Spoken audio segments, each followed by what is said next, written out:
Je pense que nous pouvons débuter par le mot d'ouverture de Jessica Legge, qui est déléguée générale de Médicène Paris Région.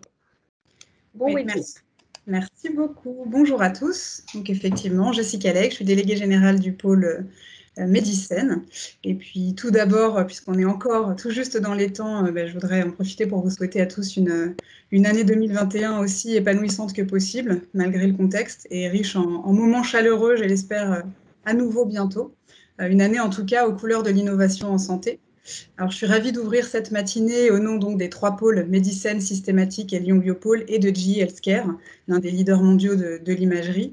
Cette matinée autour des enjeux de la filière française d'imagerie médicale au bénéfice des patients dans le contexte de Ma Santé 2022.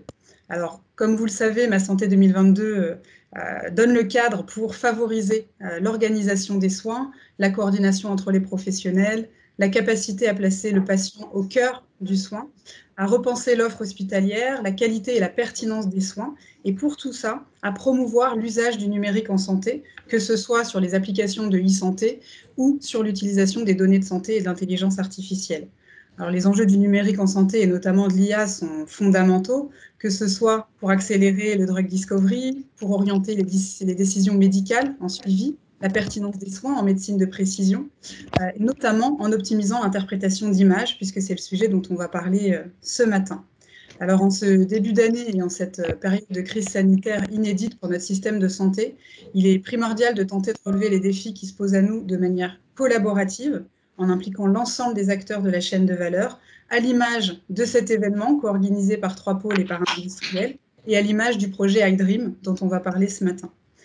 Donc ce matin, pour vous donner un petit peu un ordre d'idée du déroulé de cette matinée, on aura d'abord la chance d'accueillir avec nous Dominique Pont, qui est responsable ministériel au numérique en santé pour le ministère des Solidarités et de la Santé, et directeur de la clinique Pasteur à Toulouse, qui décryptera pour nous les axes majeurs de Ma Santé 2022 en ce qui concerne le numérique, sur les sujets de financement, de réglementation et ses impacts sur l'imagerie médicale. Et puis, on échangera autour d'un exemple concret de développement de solutions technologiques qui vise à accélérer les projets de R&D en imagerie, donc le projet collaboratif iDream. Alors, sans dévoiler ce qui vous en sera dit tout à l'heure, iDream, c'est un projet qui est né en France sous l'impulsion du pôle Médicène et de ses partenaires, avec la volonté d'accélérer l'adoption de l'intelligence artificielle en imagerie médicale en France. Donc, c'est un consortium français qui réunit des PME, des startups, des centres de recherche et des sites cliniques afin d'accélérer le développement d'algorithmes et d'applications d'intelligence artificielle en imagerie. On en discutera d'abord autour d'une première table ronde qui sera modérée par Baptiste Perrin de GE Healthcare, en présence de Valérie Villegrain, qui est professeure de radiologie à l'Université Paris Diderot et chef de service du département de radio de l'hôpital Beaujon à Clichy, et Senan Doyle, qui est CEO et cofondateur de Pixil. Nous débattrons ensuite sur l'accès au marché des innovations digitales en France lors d'une deuxième table ronde, qui, elle, sera modérée par Christophe Lalla de GE Healthcare et qui réunira Jérôme Chekroun de Stevan Innovation, de Stéphane Boyer, Arteris, de Benjamin Belot de Kurma Partners et Marc Julien de Diabello, avant une conclusion commune par les co-organisateurs de l'événement, donc les pôles et GE Healthcare. Une matinée dense, donc, qu'on aurait souhaité en présentiel pour vous retrouver tous et profiter enfin à nouveau de chaleur humaine, mais que nous sommes ravis de partager avec vous, même virtuellement. On accueille donc, pour commencer, Dominique Pont. N'hésitez pas à lui poser toutes vos questions sur le chat. Les équipes des pôles de compétitivité en coulisses virtuelles lui relayeront vos questions. Très bel événement à tous. Merci beaucoup. Dominique, c'est à vous. Bonjour à tous, merci Jessica, merci pour l'invitation à cet événement. L'idée c'est que je vais essayer, en étant le moins pénible possible, de vous décrire un petit peu la feuille de route du numérique en santé telle qu'elle a été posée au niveau du ministère de la Santé et pour laquelle je travaille à peu près depuis un peu plus de 2 ans. Le principe général qui s'inscrit dans le cadre de Ma Santé 2022 et qui a conduit à une feuille de route avec 5 grandes orientations et une trentaine d'actions qui vont s'étaler jusqu'à début 2022, donc sur un plan très serré d'actions très concrètes, voilà, sur 2 ans et demi. Le principe général, en fait, c'est de partir d'un constat que je connais depuis longtemps que je suis dans le secteur et sur le terrain. C'est que globalement, en France, on n'est pas dans le match de ce qu'on devrait avoir dans notre pays en matière de numérique en santé. Il y a une foison d'initiatives, voilà, il y a plein de logiciels qui se développent. pour les professionnels de santé, pour les établissements de santé, dans plein de domaines différents. Mais on fonctionne de façon désordonnée, sans vision commune, sans cadre de valeur partagé, et ce qui fait que concrètement, en fait, les logiciels communiquent très très mal entre eux. Il n'y a pas de cadre commun, il n'y a pas eu de volontarisme fort politique, il n'y a pas eu de vision posée, il n'y a pas eu de doctrine. Et donc, on fonctionne en mouvement brownien, et les logiciels ne communiquant pas les uns avec les autres, ben, il y a des ruptures dans les parcours de soins partout. Avec des médecins qui craquent parce que les outils ne sont pas interopérables, avec des ruptures dans le suivi des patients. En fait, on n'est pas dans le match de ce qu'on devrait faire si on avait eu une vision structurée bien posée. Ça, c'est le premier constat. Le deuxième constat, c'est que vu du citoyen français, ben, c'est un petit peu le tiers-monde numérique parce qu'on n'a rien, quoi. On n'a toujours pas nos données de santé accessibles dans un coffre-fort numérique digitalisé. On n'a toujours pas la main pour gérer les consentements sur nos données de santé. Donc, face à ces deux constats, en fait, la conviction profonde qui a porté la feuille de route qu'on a proposée, c'est de dire qu'il n'y aura pas d'homme ou de femme providentielle qui va résoudre tous les problèmes. Et la deuxième conviction, c'est que pour que ça marche, il faut qu'il y ait un partenariat entre les professionnels de santé, les industriels et les pouvoirs publics qui soit ultra fluide et porté de façon commune. C'est que le collectif qui va nous permettre de faire progresser notre pays en matière de e-santé. Et pour qu'il y ait une vision collective et un engagement collectif, il y a deux choses essentielles. Il y a un, il faut partager un cadre de valeurs, et deux, il faut partager une vision commune. Le cadre de valeurs, et j'assume cette vision un peu romantique des choses, c'est que moi je pense qu'on arrivera à fédérer en France que si on a une vision du numérique en santé qui est humaniste, que si elle est tournée vers le citoyen, que si elle est tournée vers la qualité des soins, que si elle est tournée vers une logique éthique du numérique en santé. On n'est pas tout à fait dans une culture voilà, anglo-saxonne ou chinoise. Voilà, on a une spécificité européenne, française, qui est très respectueuse des libertés individuelles, très éthique, très citoyenne. Ça, c'est le premier point. Et le deuxième point, c'est que je crois profondément qu'en France, en Europe, il faut qu'on ait une vision souveraine du numérique en santé. Ça ne veut pas dire que l'État doit tout faire, mais que l'État doit s'impliquer. Il ne peut pas se contenter juste d'écrire de la réglementation et ensuite laisser faire. Donc toute la vision qu'on porte, en fait, elle se traduit par ce que vous voyez à l'écran. C'est cette maison qui, globalement, résume toute la feuille de route du numérique en santé qu'on porte. Cette maison, elle traduit quoi? Elle traduit le fait que l'État, voilà, les pouvoirs publics, vont construire des fondations, sont en train de construire des fondations. Tout ce que vous voyez en bas de l'écran, là, ce qu'on appelle les référentiels socles et les services socles. Je ne vais pas rentrer dans le détail de tous les acronymes parce que c'est plein de sujets très techniques au fond. Et permet aux industriels à l'intérieur de la maison que vous voyez de construire des services à valeur ajoutée, voilà, de créer des innovations, mais en s'appuyant sur les mêmes fondations pour que les logiciels soient construits selon un socle commun, selon des référentiels communs, en utilisant les mêmes principes, les mêmes objets techniques pour que les données circulent de façon sécurisée, de façon fluide. Si vous regardez cette maison, en fait, ce qu'on est en train de faire là depuis pratiquement 2 ans aujourd'hui, c'est que si on part du bas vers le haut de cette maison, en vert, tout à fait en bas, maintenant, le cadre d'interopérabilité, de sécurité va être rendu opposable en conditionnant les financements publics, en conditionnant même les financements des établissements de santé, des professionnels de santé, en disant vous devez vous équiper d'outils, de logiciels, de RIS, de PACS, de LGC, de SIH, de DPI, tous ces outils numériques métiers en vous basant sur les mêmes référentiels, et ça sera opposable. Ensuite, quand vous montez petit à petit, l'État ne fait pas que poser des référentiels, l'État maintenant et les pouvoirs publics construisent des annuaires. Par exemple, là, ce que vous avez en violet sur cette slide en bas, ce qu'on appelle l'INS, pour identifier un patient, maintenant, on arrête que chaque région, chaque logiciel, chaque médecin, chaque hôpital décide de nommer numériquement ou d'identifier numériquement à sa sauce un citoyen français. Il y a un référentiel avec un identifiant national de santé pour chaque Français. Tout le monde partage la donnée de santé sur ce même identifiant. Ça y est, ça s'est développé. Maintenant, c'est aux industriels de l'intégrer dans leurs outils. Et ça, à nouveau, ça sera opposable. De la même façon, le répertoire des professionnels de santé va être élargi à l'ensemble des acteurs de santé en France, du sanitaire, du médico-social, sur toutes les professions de santé, sur un annuaire commun national numérique accessible à l'ensemble des logiciels de santé, mais rendu aussi opposable à l'ensemble des industriels qui devront l'intégrer pour parler des mêmes professionnels de santé. In fine, ça va servir à quoi ça? C'est qu'un médecin, quand il va avoir 3 outils à utiliser, il n'aura pas besoin de se déconnecter, de se reconnecter, de changer d'identifiant mot de passe. Ça se fera de façon fluide en naviguant d'un logiciel à un autre de façon sécurisée. Au-dessus de ça, évidemment, il faut être capable de structurer la donnée de santé. Il n'y aura pas d'intelligence artificielle, il n'y aura pas de valeur ajoutée si on n'arrive pas à nommer, à structurer la data de santé de la même façon.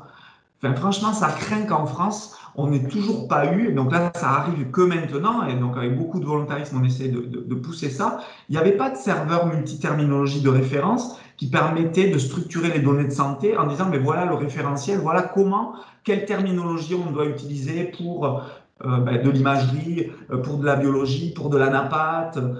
En fait, ces structurations des données de santé, c'est par là qu'on va créer de la valeur ajoutée et de l'innovation. Il n'y avait pas ça en France, voilà, on laissait faire.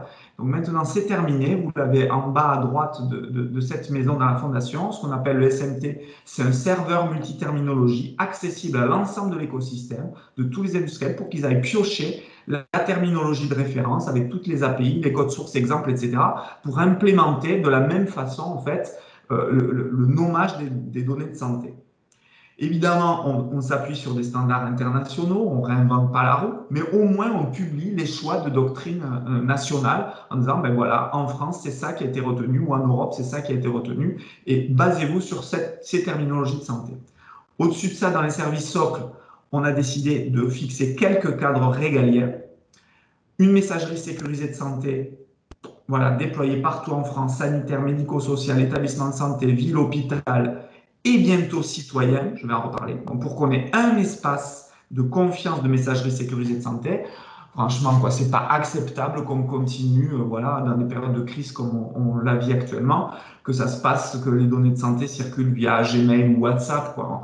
Enfin, voilà, on doit maintenant rentrer dans quelque chose de beaucoup plus professionnel, beaucoup plus sérieux. Donc, cet espace de confiance de messagerie, c'est pas l'État qui développe des clients de messagerie, qui développe des serveurs de messagerie. Il l'ouvre aux industriels, mais les industriels, ils rentrent dans un même cadre, une même norme pour définir un espace de confiance commun interopérable. De la même façon, j'y reviendrai juste après, un container de données, de résumé, on va dire, de résumé de données commun qu'on appelle le DMP, qui pour moi avait pris une mauvaise trajectoire ces dernières années, qui doit se limiter à être un container sécurisé de données de santé accessible à tous les logiciels, des RIS, des PACS, encore une fois, des dossiers patients informatisés d'établissement, des logiciels de cabinet, qui n'a pas l'ambition voilà, d'être l'outil par excellence de coordination des parcours. C'est une des briques, mais une brique qui peut être essentielle, notamment pour le patient, puisque c'est dedans qu'on va pouvoir y stocker voilà, les données de synthèse médicale essentielles pour que le patient puisse récupérer ses données de santé. Et au-dessus… Nous avons une question, je me permets, parce que je sais que vous étiez favorable à ce qu'on pose les questions en cours de présentation. Donc, on a une personne qui demande si cette uniformisation de nomenclature des données de santé est accessible en ligne à tout un chacun. En fait, le principe de tout ce qu'on est en train de construire, c'est que ces nomenclatures, on les rend accessibles via ce qu'on appelle des API et du code source. Ça veut dire quoi? C'est qu'il y aura un serveur national, voilà, qui s'appelle le serveur multiterminologie, sur lequel chaque industriel pourra piocher et aller récupérer les terminologies de santé et le code source d'implémentation. Donc, c'est justement la logique où l'État met à disposition de tout l'écosystème tout ce qui permet en fait qu'ils implémentent dans leurs outils en fait ce qui est demandé au niveau régalien. C'est la même chose pour l'identifiant national de santé où en fait vous avez voilà, un téléservice à implémenter avec une API spécifique qui vous permet de plus vous soucier de ça, c'est basé sur des référentiels communs, vous pouvez l'implémenter. De la même façon, il y a une autre brique où on veut standardiser la façon dont les médecins, les professionnels de santé vont se connecter dans les outils de façon sécurisée. C'est un standard, voilà, un standard qui s'appelle le ProSanté Connect. Et là, à nouveau, on fournit aux industriels les API d'implémentation, c'est-à-dire la façon d'implémenter le code source. En fait, cette logique-là, c'est ce qu'on appelle l'État plateforme, où l'État propose des briques, voilà, comme s'il vous proposait en gros voilà, un réseau 220, et puis vous avez à construire, à vous brancher sur le réseau 220 et à illuminer votre maison à votre source. Voilà, et ça, en fait, c'est vraiment toute la logique qui porte. Donc, sur isanté.gouv.fr, vous avez le détail de tout, voilà, de tout ce qu'on publie, qui est en gros en open source ou en open data. Et justement, à ce sujet-là, donc on a 2 autres questions qui arrivent. Donc, où est-ce qu'on peut trouver cette API pour intégrer le DMP sur nos propres logiciels? Et la deuxième, c'est de savoir si ces plateformes sont uniquement françaises ou également européennes. Alors, à la réponse de la première question, il y a 2 sites de référence pour que vous puissiez rentrer et pour qu'on rende ça le plus lisible possible au niveau des pouvoirs publics. C'est le site isanté.gouv.fr. Donc là, vous avez tout. Et un deuxième site qui est un peu plus axé start-up, qui simplifie, qui permet de rentrer progressivement dans toute cette doctrine de la maison, avec carrément le nom des contacts à qui vous pouvez écrire, etc., qui s'appelle Genius. Voilà, G_NIUS. Avec ces 2 sites-là, vous pouvez rentrer, vous avez le nom des contacts, brique par brique de cette maison. Ensuite, sur la deuxième question, on fait tout actuellement parce qu'il y a eu longtemps là où en fait, bon, je vous le dis un petit peu comme ça se passe dans la vraie vie, hein, l'État français était absent en fait, des discussions internationales au niveau de la e-santé. Donc là, on a repris le sujet pour être présent dans tous les groupes, notamment les groupes européens, non seulement pour faire valoir en fait un point de vue, voilà, et partager, mais surtout pour être dans une logique d'harmonisation des standards, d'interopérabilité. Et donc en fait, toute cette feuille de route, chaque fois, on l'a partagée avec des homologues européens et les standards techniques qu'on utilise, on s'est débrouillé pour que ça soit le plus possible des standards internationaux. Vous allez retrouver des briques techniques que vous connaissez, les standards FHIR, voilà, par exemple. Ou si je parle des jetons d'authentification, on va retrouver le standard OpenID Connect, qui est un standard international classique voilà, dans le domaine du numérique. Donc voilà, on essaie d'articuler le plus possible en convergence avec ce qui se passe en Europe. Merci, je vous laisse poursuivre et puis au fur et à mesure que les questions arrivent, je vous les relayerai. Donc, ces fondations de la maison, en allant très vite, voilà, je vous les ai décrites. Et ensuite, les points essentiels qu'il faut que vous ayez en tête pour comprendre vers où on va et quelle est la place des industriels là-dedans, des startups et des industriels de manière générale, c'est que dans ce cadre de valeur dont je vous disais qu'on voulait qu'il soit à la fois souverain et citoyen, la notion de souveraineté, c'est ses fondations. C'est-à-dire l'État arrête de penser qu'il va être capable de tout faire. L'innovation, c'est du ressort des industriels.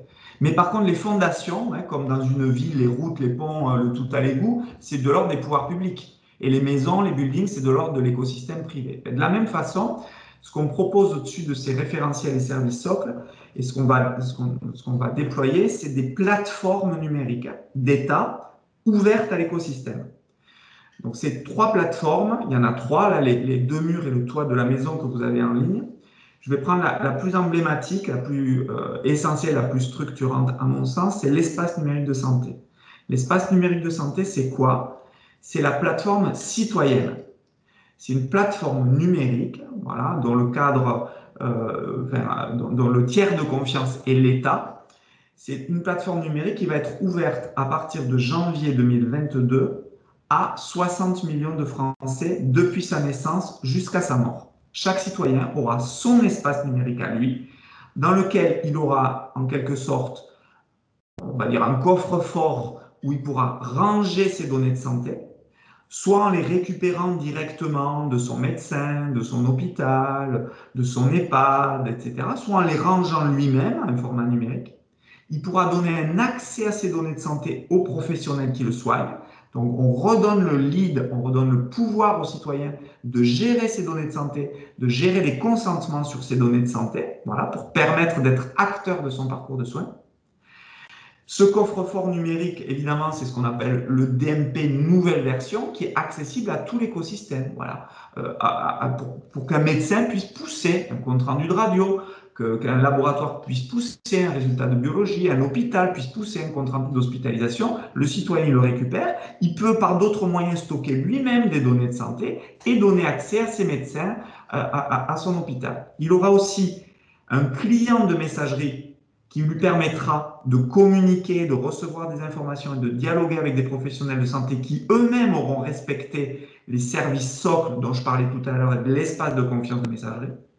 il aura un calendrier où il pourra stocker des événements de santé, et c'est tout. L'État propose que ça, mais propose surtout l'essentiel, c'est-à-dire un store, un catalogue d'applications numériques référencées par les pouvoirs publics, qui respectent les services offres, mais qui est développé par toute la créativité de l'écosystème.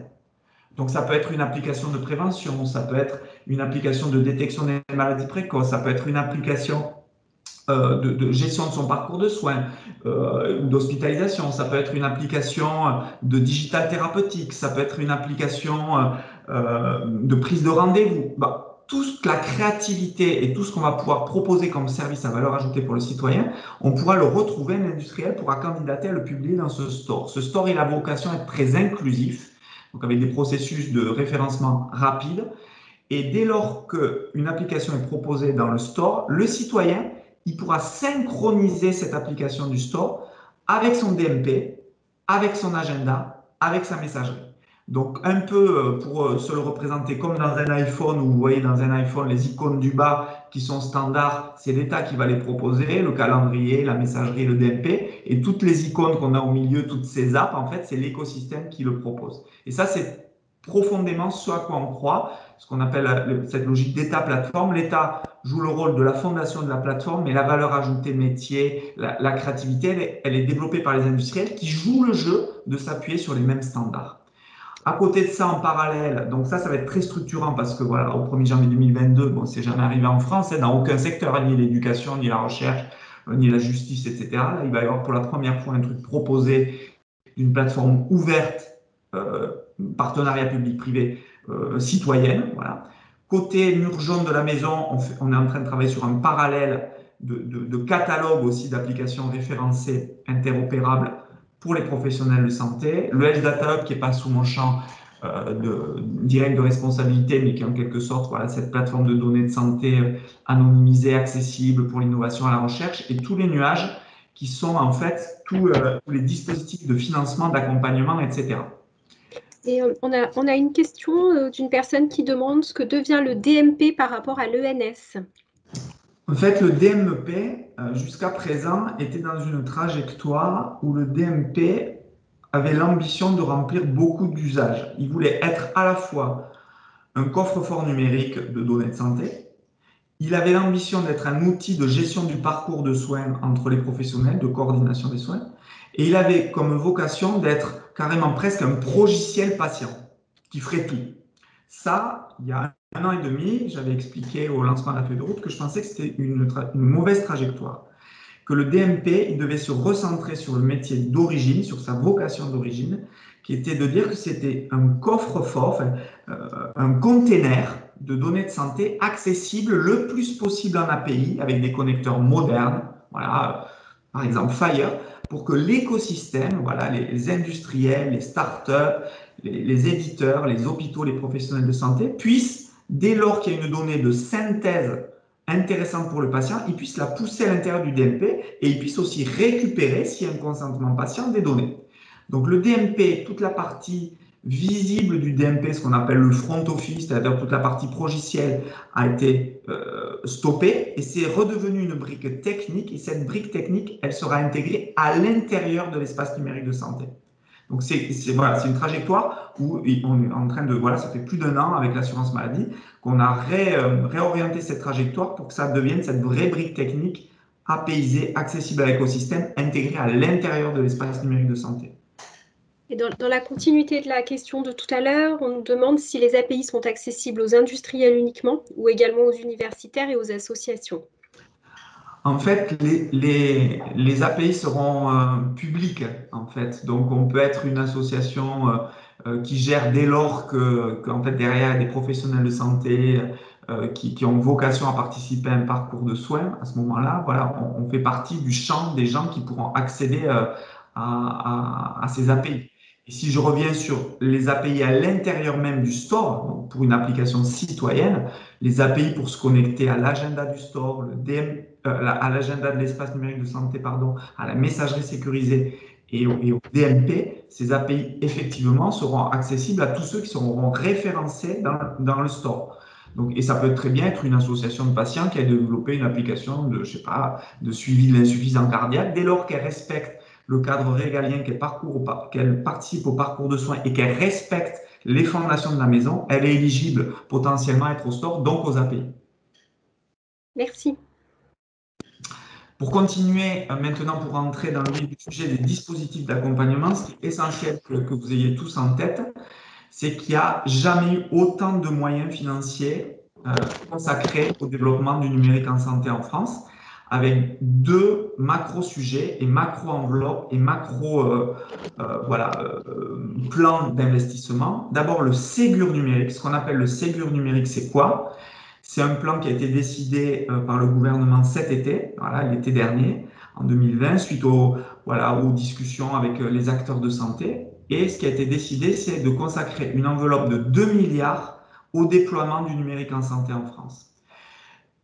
Dans ces 2 milliards, 600 millions d'euros pour, on va dire, rattraper le retard dans le secteur médico-social, pour que dans le secteur des personnes âgées, personnes handicapées, protection de l'enfance, addictologie, toutes ces structures puissent se doter d'outils informatiques, voilà, de serveurs, de compétences, d'informaticiens et de dossiers de l'usager informatisés. Voilà, on a un vrai retard à rattraper, donc 600 millions d'euros sur un plan à 5 ans pour rattraper le retard dans le secteur médico-social.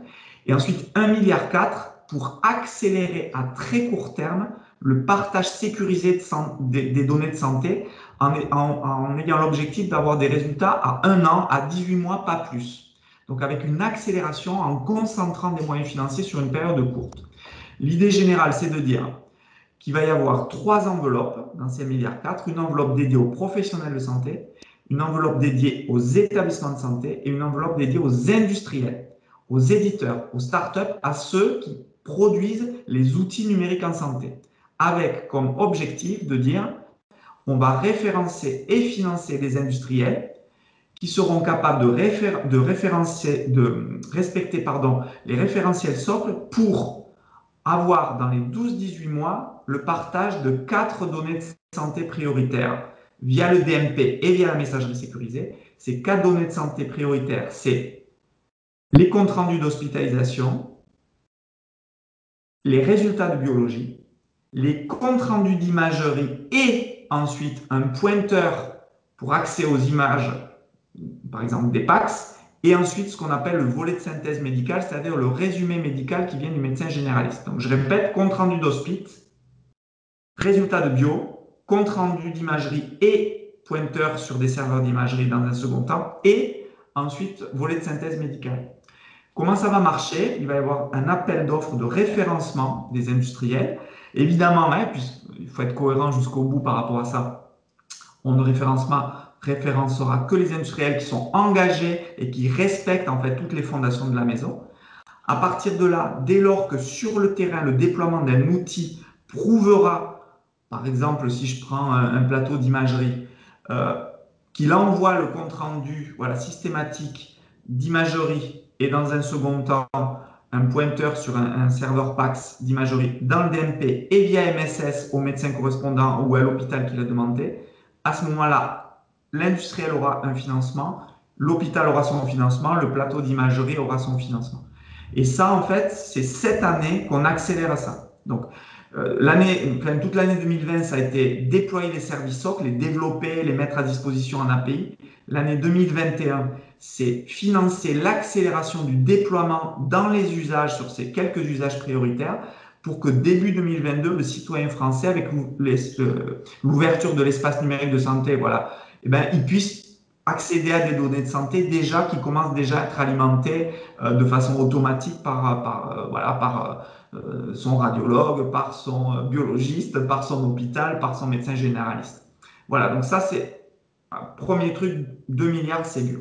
Deuxième bonne nouvelle, et franchement, c'est historique, quoi. Je ne sais pas si vous l'avez tous vu, dans ce qu'on appelle le plan d'investissement d'avenir version 4, ce qu'on appelle le PIA 4, en fait, la santé digitale a été identifiée comme un marché clé. Et donc là, on ne sera pas comme dans le Ségur pour construire les fondations de la maison, mais ça va être du financement au marché émergent, au soutien de la filière sur l'innovation numérique. Donc tout ce qui va être voilà, application d'intelligence artificielle, tout le champ des digital thérapeutiques sur les applications citoyennes, les applications de prévention, les applications d'empowerment, patients, etc., etc. Là, il va y avoir des financements et tout un plan d'investissement pour soutenir les filières de l'innovation en France. Les budgets ne sont pas encore calés, mais voilà, c'est historique. En un si petit temps, il n'y a jamais eu voilà, autant de financement. Pour terminer, peut-être pour conclure, pour ne pas être trop lourd, hein, donc, les valeurs, la vision, elles ont été posées. Il y a une charte d'engagement des industriels et c'est vrai dans aucun secteur d'activité. Il y a la quasi-totalité aujourd'hui des industriels français qui ont signé cette charte. C'est plus de 400 industriels qui ont signé cette charte d'engagement à cette vision-là. L'argent y est, la répartition en fait des responsabilités, pouvoir public, écosystème privé, elle est définie, elle est claire. Maintenant, on doit réussir collectivement à prouver, hein, voilà, en se mettant, voilà, en se retroussant les manches, en étant le plus pragmatique possible, qu'on peut faire décoller la e-santé en France. Et je vous le dis comme je le pense. Je pense que d'ici 2022, on sera passé d'une place de milieu de peloton, on va dire, en Europe en matière de santé digitale à maillot jaune. Je suis vraiment profondément convaincu de ça. Et vous verrez, il y aura peu de pays en Europe qui auront autant accéléré qu'on l'aura fait. Et ce n'est pas lié à nous, hein, c'est lié au fait qu'il y a un vrai engagement collectif en ce moment. Merci beaucoup. On a plusieurs messages de remerciements pour la clarté de la présentation. Merci aussi d'avoir rendu la session interactive en répondant directement aux questions. Donc maintenant, il est temps d'ouvrir la table ronde numéro 1 qui va être dédiée à la présentation du projet iDream. En tant qu'exemple d'accélération de la R&D en France. Et pour cela, nous sommes heureux d'introduire Baptiste Perrin, qui sera le modérateur de cette séance, et qui va vous présenter les différents intervenants et continuer, s'il vous plaît, à nous envoyer vos questions via le chat. Merci encore, Monsieur Pont. Merci Dominique. Est-ce que vous m'entendez bien, Natalia? C'est bon? Oui, on vous entend bien. Écoutez, nous sommes ravis d'être présents aujourd'hui. Effectivement, dans le cadre de la préparation de cette session, il nous avait semblé pertinent de vous partager un exemple d'accélération de filière dans le domaine de la santé en France. C'est très complémentaire par rapport à ce qui a été présenté par Dominique précédemment. Donc, on va vous présenter plus en détail le projet iDream. Pour cela, j'ai l'honneur et le privilège d'être accompagné par professeur Valérie Villegrain, professeur de radiologie à l'Université de Paris Diderot et chef de service de radiologie à Beaujon de la PHP. Et puis nous avons avec nous aussi Shenan Doyle, CEO et cofondateur de la startup Pixil. Alors pour vous donner un petit peu de... Je ne sais pas s'il est possible que Valérie et Shenan soient en vidéo, ce serait bien qu'on vous voit. Que je ne vois pas. Bonjour tout le monde, merci Baptiste. J'aime bien vous voir aussi. Bonjour Baptiste. J'ai mis ma vidéo, je ne sais pas si vous voyez. Je vous vois. Donc le consortium iDream a été dévoilé pour ceux qui suivent les actualités fin d'année dernière. Donc c'est un consortium qui est représentatif de l'écosystème en France dans le domaine de l'interdisciplinarité, académique, industrielle, start-up. C'est un projet PSPC national qui va durer 5 ans, qui est labellisé donc par Medicène, Systématique et Lyon Biopôle. Et il y a eu tout un travail d'accompagnement de la part de Medicène dans la phase d'instruction du projet qui a permis l'aboutissement de ce beau projet. En quelques mots, l'objectif de iDream, c'est de permettre l'accélération de la filière en France, des développements de R&D en imagerie médicale. Pour ce faire, on a eu comme volonté de rassembler des partenaires clés qui vont nous permettre de travailler sur l'émergence d'une plateforme d'imagerie que vous voyez sur la droite. Donc, nous avons donc Pixil et Terra Panacea qui sont les deux startups du consortium, Evolucare qui est l'ETI, et puis 3 groupes hospitaliers qui sont Gustave Roussy, Saint-Joseph et la PHP, Et nous allons aussi travailler sur des aspects plus recherche autour de l'IA en imagerie médicale à l'Institut Curie. Il a une jambe droite et une jambe gauche. L'idée, c'est d'apporter des moyens de visualisation d'imagerie et de le mettre à disposition à l'ensemble de la communauté pour accélérer les innovations dans le domaine de l'IA en imagerie médicale.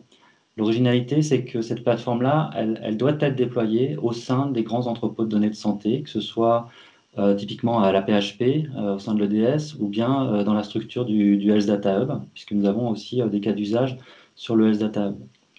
La raison pour laquelle nous avons Valérie et Shenan aujourd'hui, c'est que dans le cadre de iDream, il va y avoir des développements spécifiques d'applications médicales qui vont porter sur l'ensemble du parcours de soins patients. Alors, il y a beaucoup d'oncologie sur iDream, et dans le cadre du diagnostic, il va y avoir des travaux assez poussés dans le domaine du cancer du foie. Donc Valérie, bienvenue. Merci, bonjour Baptiste, bonjour à tous. Je suis, comme ça a été mentionné, radiologue et je dirige le service de radiologie de l'hôpital Beaujon. Donc là, je vais vous montrer un des cas d'usage du consortium iDream qui est le cancer du foie. Alors, une toute petite définition, je ne vais pas vous parler des métastases qui sont finalement des lésions intrahépatiques mais provenant de cancer extrahépatique, mais bien du cancer qui prend son origine dans le foie. Vous voyez en haut à gauche de cette diapositive que c'est un cancer fréquent, puisque le nombre de nouveaux cas en 2020 est de 900 000. Mais si les projections 2040, donc à droite, sont beaucoup plus importantes, donc on estime que le nombre de nouveaux cas en 2040 sera de 1,4 million dans le monde entier. Et le cas aussi un petit peu de beaucoup de cancers dont la prévalence va très vraisemblablement augmenter. On voit en dessous également un graphique qui montre que tous les continents ne sont pas égaux.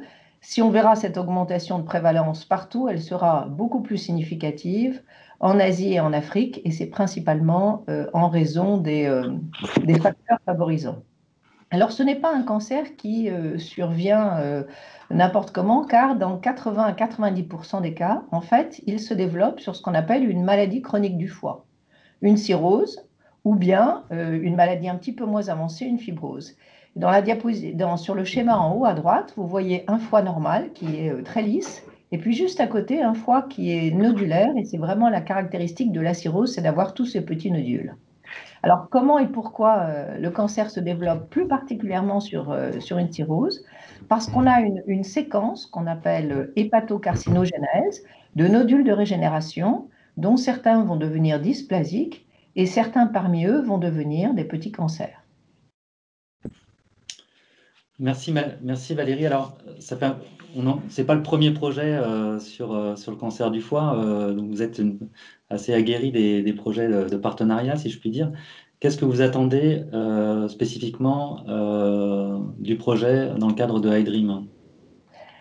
Alors, en effet, ce cancer pose encore un problème diagnostique, même si on travaille de façon internationale beaucoup sur cette thématique. Pourquoi? Parce que si on fait le diagnostic à l'état avancé, c'est-à-dire quand il est volumineux, les perspectives de traitement curatif, c'est-à-dire de le traiter complètement, sont faibles. Et donc, on cherche à faire un diagnostic le plus précoce possible, ce qui est facilité par le fait que les patients qui ont une maladie chronique du foie vont avoir un dépistage, notamment par échographie, tous les 6 mois. Et vous voyez ici 2 exemples qui illustrent l'importance d'un diagnostic précoce. Sur les premières images, on voit une volumineuse tumeur qui est, si vous pouvez montrer Baptiste, je pense que vous avez le lien peut-être avec la flèche, une volumineuse tumeur du foie hypervascularisée sur la partie gauche de l'image et montrant un lavage. Là, c'est un cancer du foie, mais qui ne pose aucun problème diagnostique, mais qui est malheureusement avancé puisqu'il a une extension déjà dans les vaisseaux et donc les perspectives curatives sont faibles. Notre objectif, c'est véritablement l'image du bas, c'est-à-dire diagnostiquer ce tout petit cancer qui fait moins de 2 cm. Alors, on peut le faire en imagerie, mais c'est un diagnostic difficile, dont les performances ne sont pas extraordinaires. On a déjà travaillé dessus, comme Baptiste le soulignait, dans le projet ECAM. On a développé donc avec plusieurs sociétés, dont General Electric, des algorithmes. Et ce qu'on veut, c'est vraiment utiliser l'intelligence artificielle pour pouvoir véritablement augmenter encore les performances diagnostiques, voire prédire un petit peu le pronostic de ce cancer. Alors effectivement, c'est un des grands enjeux de l'intelligence artificielle. Valérie, vous faites bien de l'exprimer, c'est-à-dire que on voit qu'il y a une forme de maturité technologique sur ces outils en IA. On commence à avoir des outils qui, sans vouloir prétendre dépasser le radiologue, vont commencer à permettre d'augmenter la revue des radiologues sur des sujets assez précis comme vous l'exposez. Qu'est-ce que vous attendez spécifiquement du partenariat avec Pixil et iDream et JHealthcare? Qu'est-ce que vous attendez de l'industriel dans tout ça? Alors, d'abord, peut-être historiquement, je voudrais dire que pendant des années, j'ai fait une recherche, comme beaucoup de médecins, je dirais académique pure. Donc, on a une hypothèse et puis on va démontrer une idée. Mais finalement, l'application, ou je dirais la mise en musique, peut prendre beaucoup de temps. Et j'apprécie beaucoup la collaboration et la recherche académique industrielle depuis plusieurs années, car on a des objectifs beaucoup plus précis où il faut véritablement essayer de produire un livrable à une échelle de temps qui est très courte. Et c'est extrêmement intéressant, je trouve, aussi de participer au développement d'un outil, d'une solution qui va permettre de faciliter le diagnostic. Et puis, être en collaboration avec à la fois un grand groupe industriel et une start-up, c'est absolument passionnant, car les problématiques sont différentes, les forces et les faiblesses aussi, et donc c'est extrêmement enrichissant pour nous d'y participer. Merci Valérie. Alors, est-ce que Shenan est là? Je l'ai vu au début. Il a coupé sa caméra.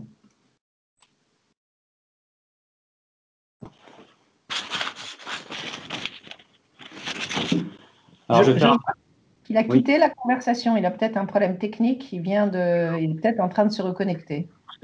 Alors, en attendant que Shenan nous rejoigne, donc, juste pour vous donner le contexte, la startup Pixil est une société qui a rejoint donc, le consortium iDream. C'est ce que nous on appelle un petit pousset finalement.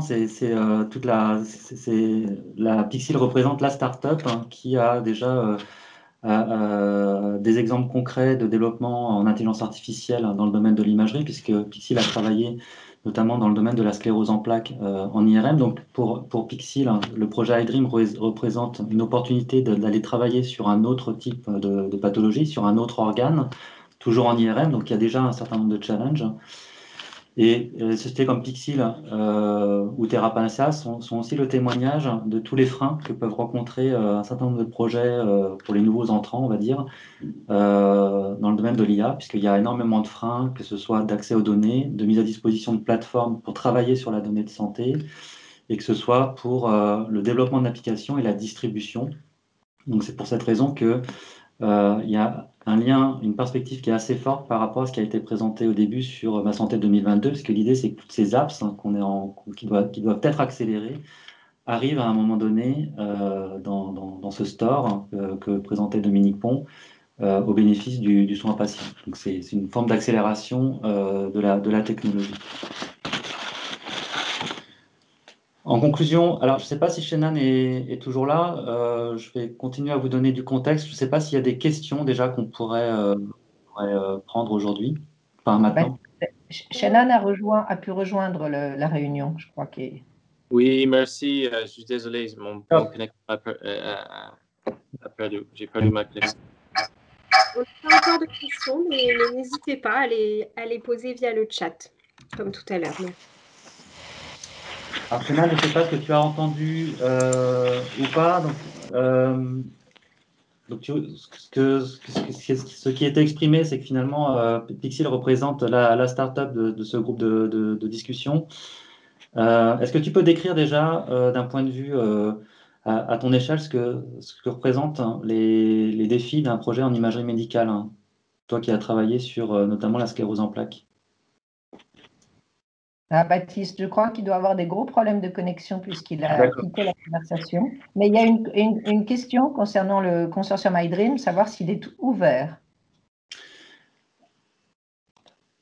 Alors, la solution qui doit être développée sera ouverte aux partenaires, à l'ensemble des acteurs de l'écosystème. C'est-à-dire qu'il y a une notion c'est un PSPC national qui apporte un financement et donc qui est sponsorisé par notamment la BPI.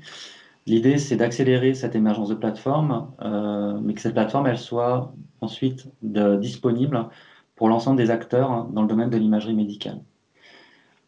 La raison pour laquelle il y a des partenaires privilégiés, c'est que on va tous travailler ensemble, là les 8 ou 9 acteurs, sur la démonstration d'efficience de cette plateforme-là. Donc cette plateforme-là sera ouverte et permettra à la communauté des acteurs de travailler sur cette plateforme.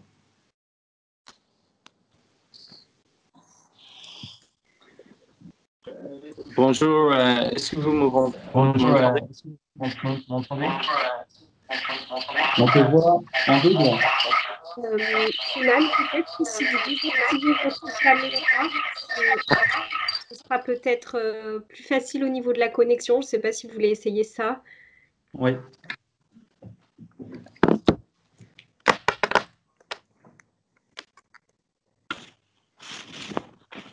Est-ce que vous m'entendez? Oui, Shannon. Ok, très bien. Je suis désolé, j'ai des gros problèmes de connexion. Est-ce que tu peux présenter la société Pixil et décrire en quelques mots les premières expériences d'un projet en imagerie médicale à l'échelle d'une start-up? Bien sûr. On a été créé maintenant il y a 5 ans et nous avons créé Pixil pour améliorer la prise en charge des patients en mettant des technologies les plus avancées entre les mains des radiologues et des cliniciens. Et notre solution Pixil Neuro, qui est un dispositif marqué CE, permet d'identifier et de catégoriser les changements dans le cerveau afin de mieux établir un diagnostic.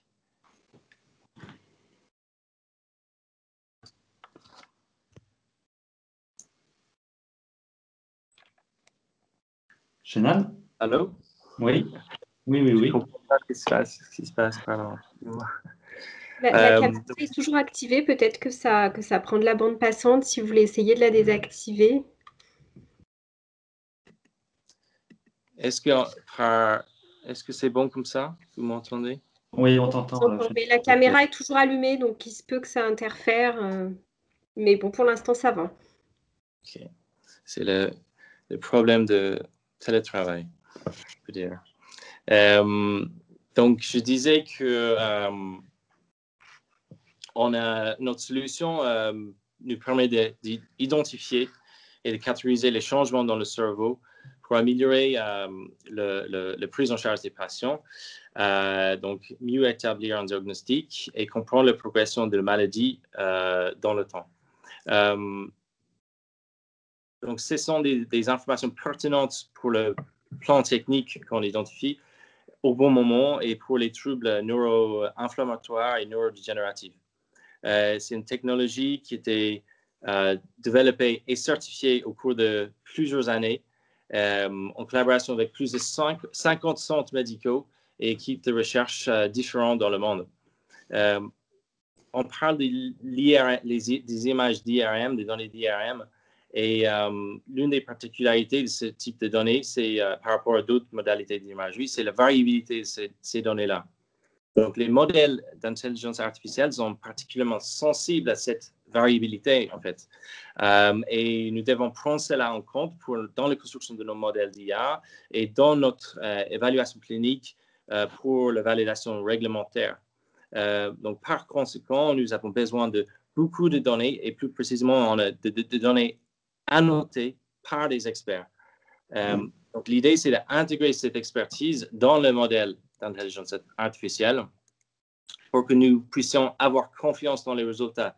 Et les retours de validation des clients montrent que nous allons dans la bonne direction. En plus, nos travaux nous montrent aujourd'hui que nous pouvons aller encore plus loin et prédire les résultats cliniques, comme nous l'avons démontré dans le Data Challenge Société française de radiologie. Merci, Shannon. On voit bien la perspective qui est donnée et l'importance, enfin, le vœu qu'il y a derrière l'imagerie médicale finalement, puisqu'on voit qu'on peut aller très loin. Ce que tu as évoqué, c'est qu'on a besoin de beaucoup de données, on a besoin d'impliquer notamment les radiologues dans l'annotation des données.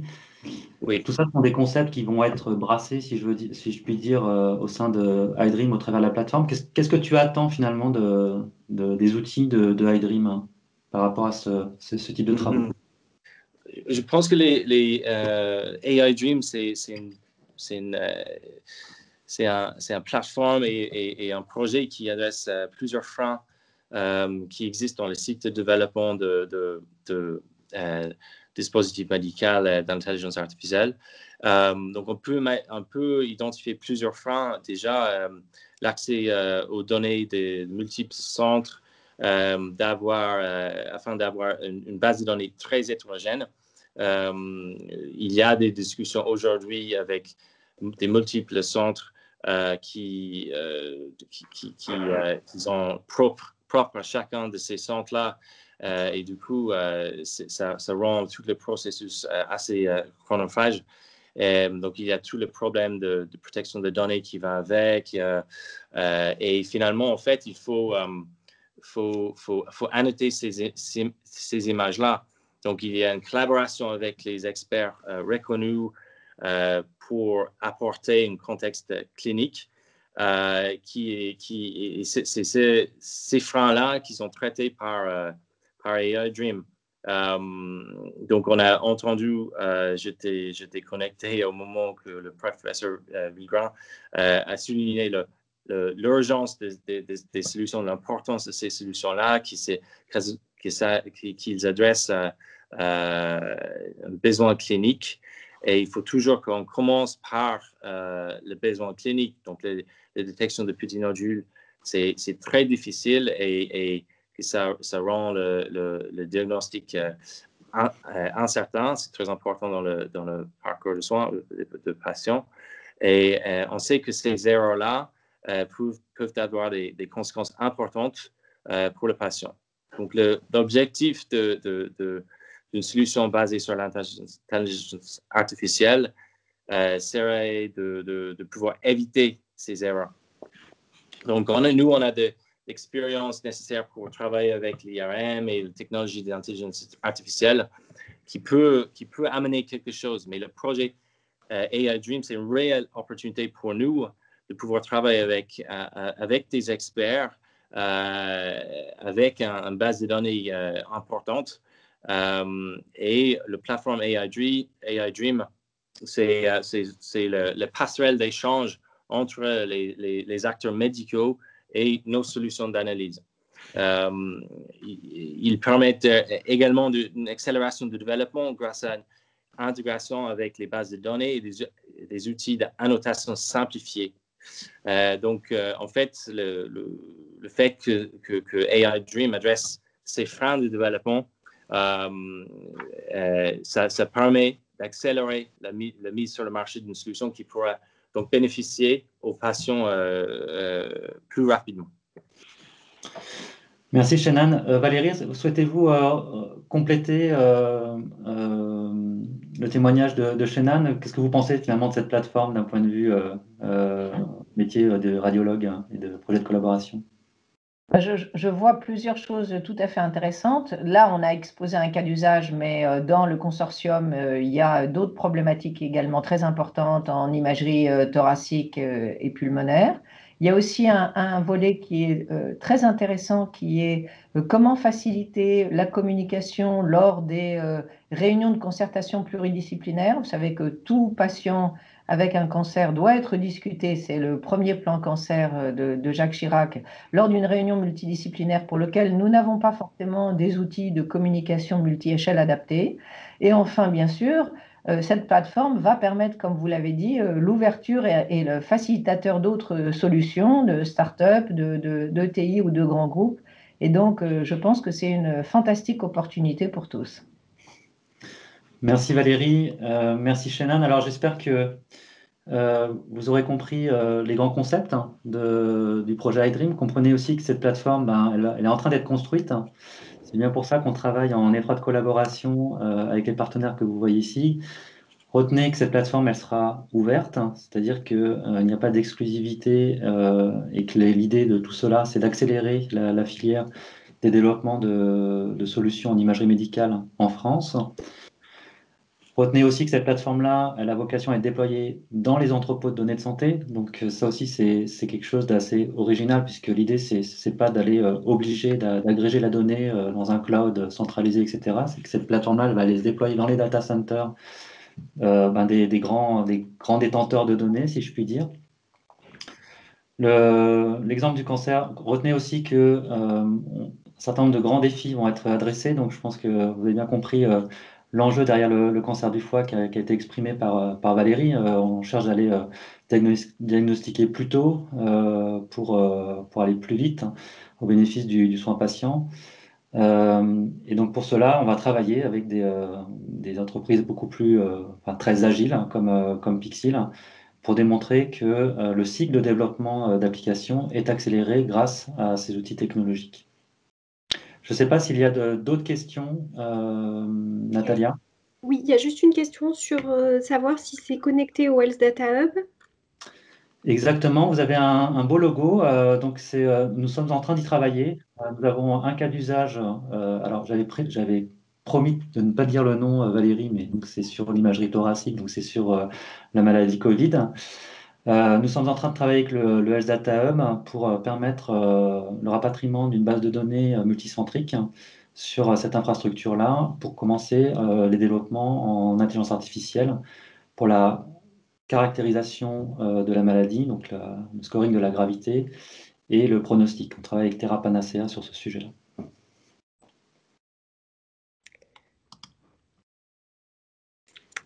Merci beaucoup, merci à tous les intervenants. On est parfaitement dans les temps. Donc, il est l'heure de passer à la table ronde numéro 2 sur l'accès au marché des innovations digitales en France. Celle-ci, elle sera modérée par Christophe Lala de la société GE Healthcare, à qui je passe la parole pour vous introduire la table ronde, et vos questions sont toujours les bienvenues et elles seront cette fois regroupées à la fin de la présentation. Merci. Merci, bonjour à tous. J'espère que vous m'entendez bien. Allô? Oui, tout à fait. On vous entend, merci. Ok, très bien. Oui, bonjour. Donc, nous allons parler de l'accès au marché des innovations digitales en France. Alors, merci Dominique Pont qui a été parfaitement clair sur la création de cette plateforme d'État. Je crois que c'est l'outil indispensable effectivement pour accélérer le numérique en santé en France par de la standardisation, de la structuration justement de l'offre. Et ici, on voit bien que le bouquet de services professionnels dont on va parler est l'endroit dans lequel cet foisonnement de start-up en France va pouvoir s'exprimer. Alors j'ai le plaisir d'accueillir 4 invités dans cette table ronde, 3 start-up qui développent des applications innovantes et puis un investisseur en santé numérique. Alors dans l'ordre, Jérôme Chekroun est directeur du déploiement et de l'accès au marché pour l'Europe chez Sivan Innovation. Merci d'être avec nous. Bonjour Jérôme. Stéphane Boyer, qui est directeur général Europe pour l'Europe, le Moyen-Orient, l'Afrique chez Arteris, une société, on le verra, qui travaille beaucoup dans l'environnement de l'imagerie. Bonjour Stéphane. Benjamin Belot, qui est directeur associé chez Courma Partners, c'est l'investisseur qui est présent aujourd'hui avec nous, merci d'être là. Et puis Marc Julien, qui est co-CEO chez Diabeloop. Donc, comme je le disais, après avoir parlé de la structuration de cette plateforme d'État qui va permettre de développer le numérique en santé, on a vu avec le consortium français iDream qui va avoir pour objectif faire un effet de levier et accélérer la création et le développement de la filière d'intelligence artificielle en France. Et puis il y a le troisième élément de la fusée, quand ces applications ont été créées, de quelle manière rencontrer un marché, créer un marché, de quelle manière dépasser la problématique de la certification, de l'homologation, et puis de créer un business model avec cette notion éventuellement de remboursement. Alors ma première question va à Jérôme. Vous travaillez depuis plus de 18 ans dans l'industrie pharmaceutique, et en particulier dans l'oncologie. Pourriez-vous partager avec nous ce que est votre retour d'expérience sur le marché français avec la création de votre application MoveCare? Et puis, vous êtes l'heureux élu de celui qui a réussi à obtenir un remboursement en France. C'est assez unique. Qu'est-ce que vous pouvez nous en dire? Merci Christophe. Tout d'abord, très brièvement, remercier Medicine, Lyon Biopol, General Electric et Systématique pour l'organisation de cette table ronde. Et à titre plus personnel, un bonjour très amical à Jessica Legge, avec qui j'ai eu le plaisir de travailler il y a quelques années. Effectivement, j'ai la chance de représenter MoveCare, qui est la première thérapie digitale remboursée, comme vous aviez la gentillesse de le dire.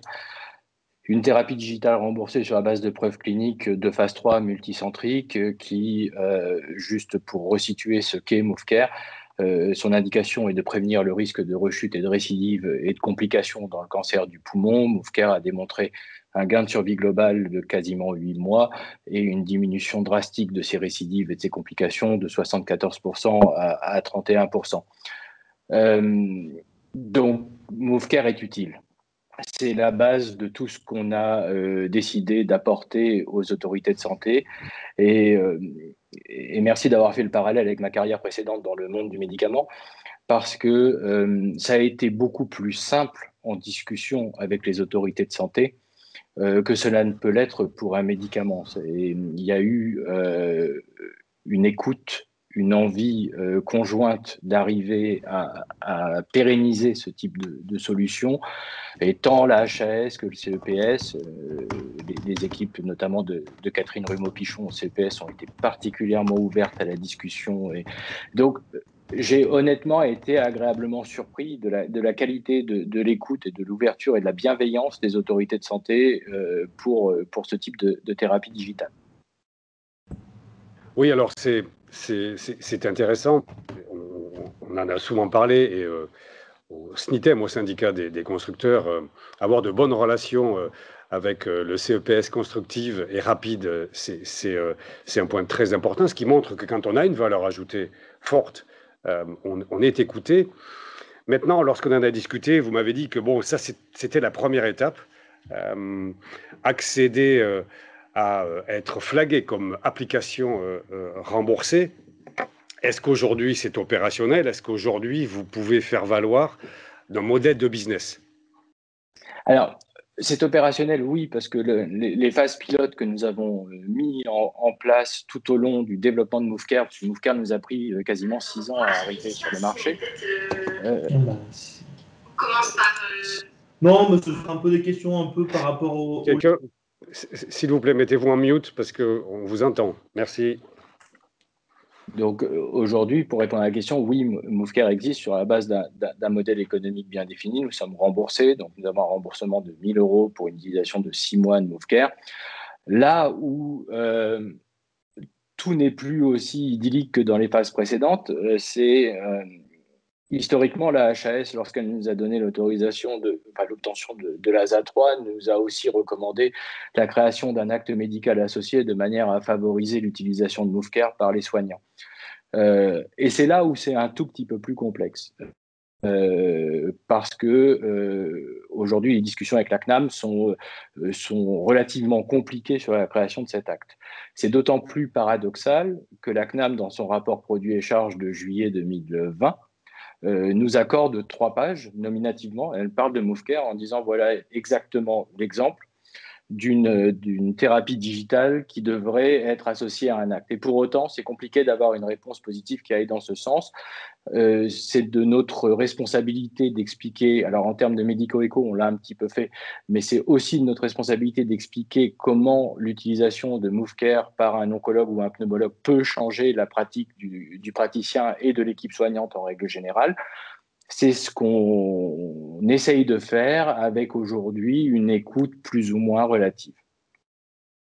Merci Jérôme, on reviendra sûrement sur ce point avec Marc Julien tout à l'heure, mais je vais m'adresser à Stéphane Boyer qui connaît bien l'imagerie. On a eu l'occasion de travailler ensemble longuement. Et maintenant chez Arteris, Stéphane, est-ce que tu rencontres aussi ce type de difficultés? Est-ce que pour toi le modèle de remboursement c'est un sujet à part entière, puisque dans l'imagerie, qui est un monde encore aujourd'hui très formaté autour d'actes médicaux et de forfaits techniques sur les équipements lourds, comment tu vois le développement en France, toi qui regardes aussi ce qui se passe à l'international? Merci Christophe, et merci à tous pour cette visioconf. Le remboursement, ça n'a pas été un... Déjà, contrairement à Jérôme, je pense qu'Arteris, depuis le départ, est parti plus sur une logique service aux professionnels. Nous, notre objectif, c'était de donner aux radiologues des outils supplémentaires pour diagnostiquer plus efficacement ou mieux. Donc, dans ce cadre-là, il y a des exemples comme Artflow qui ont été remboursés aux États-Unis il y a déjà quelques années et qui aujourd'hui se reflètent bien dans leur valorisation en bourse. Pour autant, on n'est pas parti sur cette voie chez Arteris parce qu'on a pensé depuis le départ que l'IA allait rentrer dans le métier du radiologue et faire partie de ces outils et par extension d'autres spécialités potentiellement utilisateurs de l'image et que ça ouvrirait un marché. Aujourd'hui, clairement, c'est pas le cas. Je pense que tout le monde je sais pas si tout le monde est d'accord pour le dire, mais moi j'ai la conviction profonde qu'aujourd'hui il n'y a pas réellement de marché encore d'IA dans le monde sur l'imagerie. Il y a un début, mais c'est un début qui nécessite de savoir courir beaucoup plus un marathon qu'un sprint.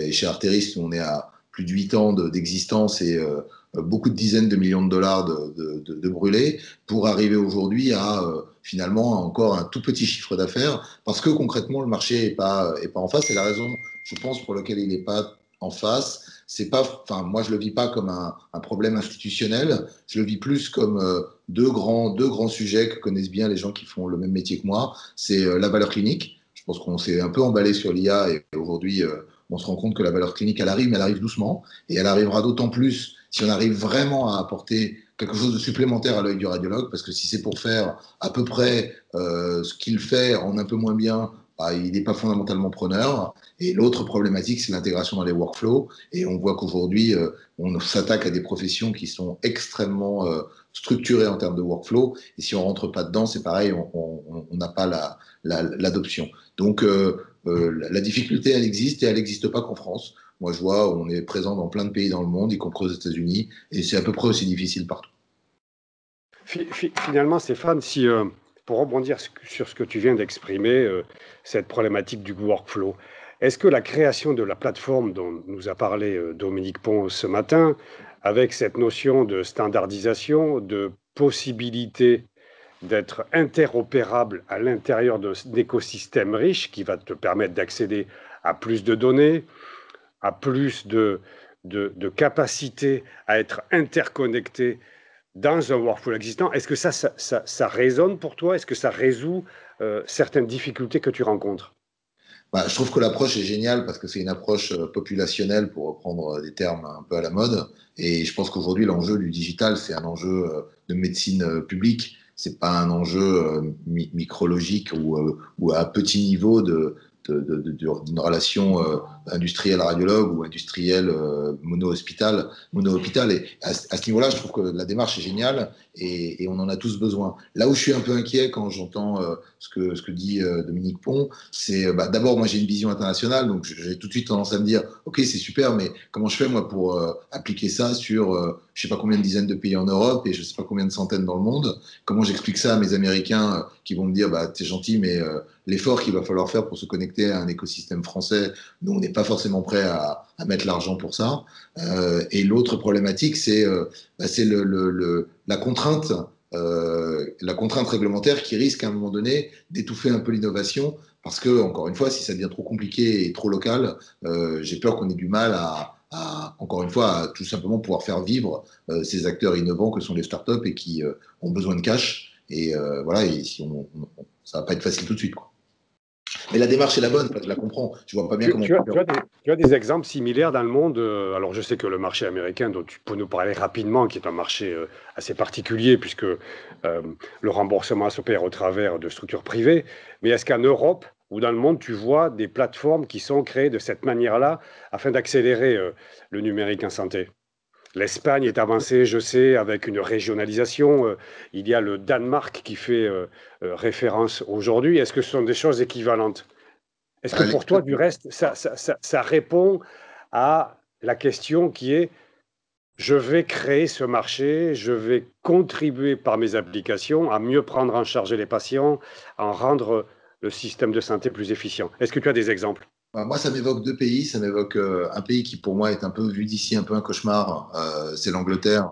Parce que UK, pour une start-up, a fortiori à consonance franco-américaine, c'est quand même très compliqué parce que la NHS a ce poids de pouvoir mettre en place des systèmes transversaux très, très puissants, mais pour autant, ça rend vraiment pas le système plus simple et plus performant. En tout cas, je le vois pas comme ça aujourd'hui. Quand on parle avec des médecins anglais, ils sont plutôt tendance immédiatement à se plaindre de la lourdeur de la machine plutôt qu'à louer l'agilité du système.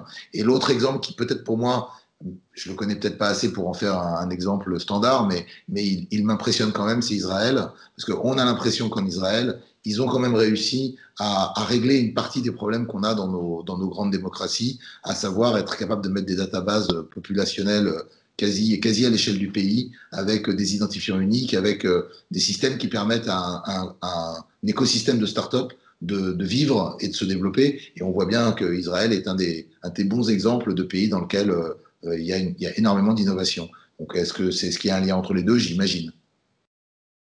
Merci Stéphane. On va poursuivre sur ce sujet.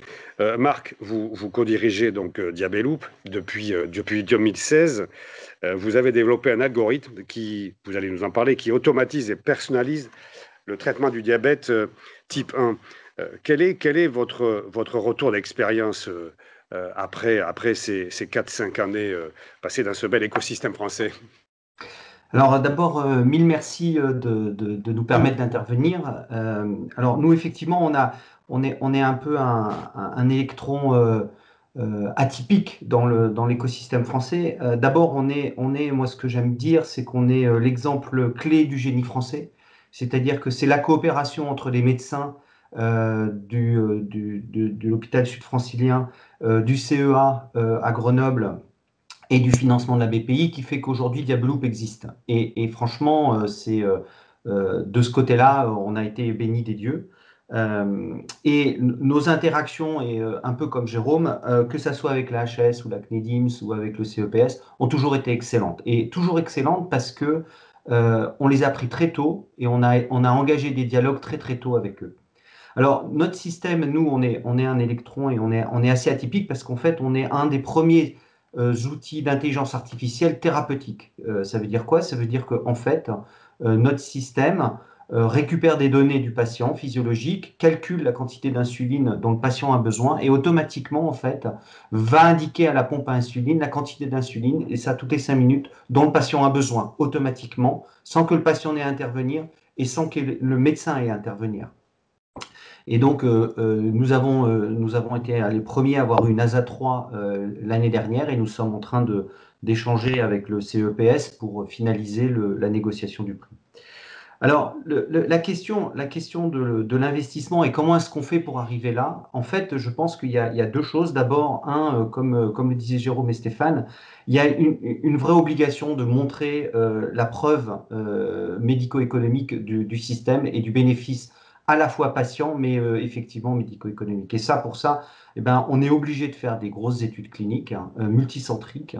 Et nous, on a fait une grosse étude il y a maintenant 4 ans, où en fait, on a fait ce qu'on appelle un crossover, c'est-à-dire qu'on a pris des patients qui sont leurs propres témoins, sur une population de plus de 60 personnes, 70 personnes, pour démontrer qu'effectivement, il y avait un bénéfice patient. Et les bénéfices, c'est une augmentation très significative, donc au-dessus de 15% en fait, du temps dans la cible, c'est-à-dire du temps en normoglycémie, et une division presque par 2 en fait, des hypoglycémies, qui sont les deux paramètres importants pour identifier le bénéfice à la fois patient et clinique. Alors, fort de ces résultats, en fait, nous, on a engagé, comme je l'ai dit, un dialogue très rapidement avec les autorités, que ce soit d'ailleurs pour le marquage CE que pour le remboursement.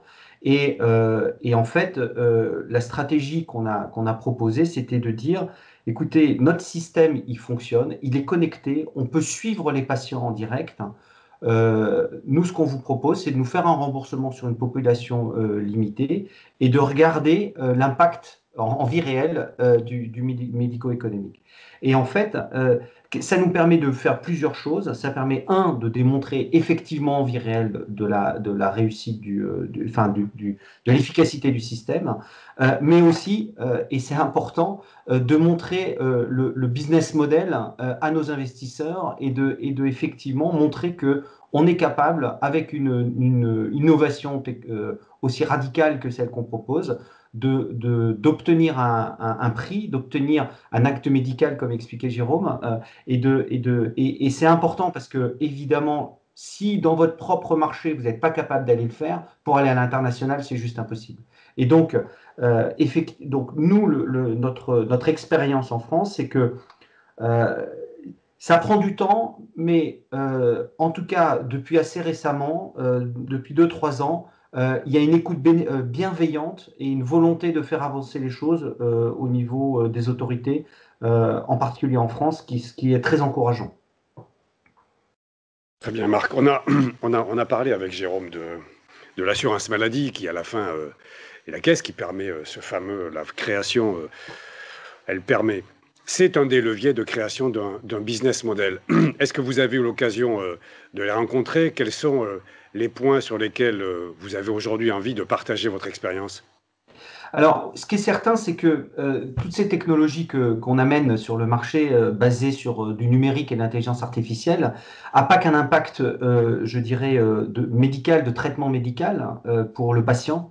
Il y a aussi un impact énorme sur le parcours de soins du patient. Parce que, comme on l'indiquait, nos systèmes sont connectés, donc permettent de récupérer des données, permettent d'automatiser un certain nombre de choses et donc de dégager du temps au personnel de santé, que ce soit infirmière, que ce soit médecin, que ce soit, enfin, toute la chaîne en fait de santé, voire même de réimpliquer les généralistes dans le traitement, parce que en fait, on les comment dire, on les aide dans la compréhension du traitement du patient, et donc eux, ils ont la capacité de se focaliser sur les points importants. Et évidemment, comme les enveloppes sont différentes entre l'acte médical, entre le remboursement du dispositif, entre le consommable, entre le prestataire de soins à domicile dans notre cas, qui doit aussi intervenir sur le suivi du patient, bien évidemment, eh bien, forcément, ça simplifie pas les discussions et ça simplifie pas l'aboutissement en fait d'un prix et d'un business model. Bon, j'ai très bon espoir qu'on y arrive, mais comme disait Jérôme, c'est un parcours assez semé d'embûches, parce que si on peut se mettre assez rapidement d'accord avec les autorités sur le dispositif en tant que tel, ça prend un peu plus de temps pour échanger sur le reste du remboursement. Oui, merci. Et le temps, c'est de l'argent. On y vient avec Benjamin. Benjamin, merci d'être avec nous. Je pense que ce que vous allez dire va être très écouté.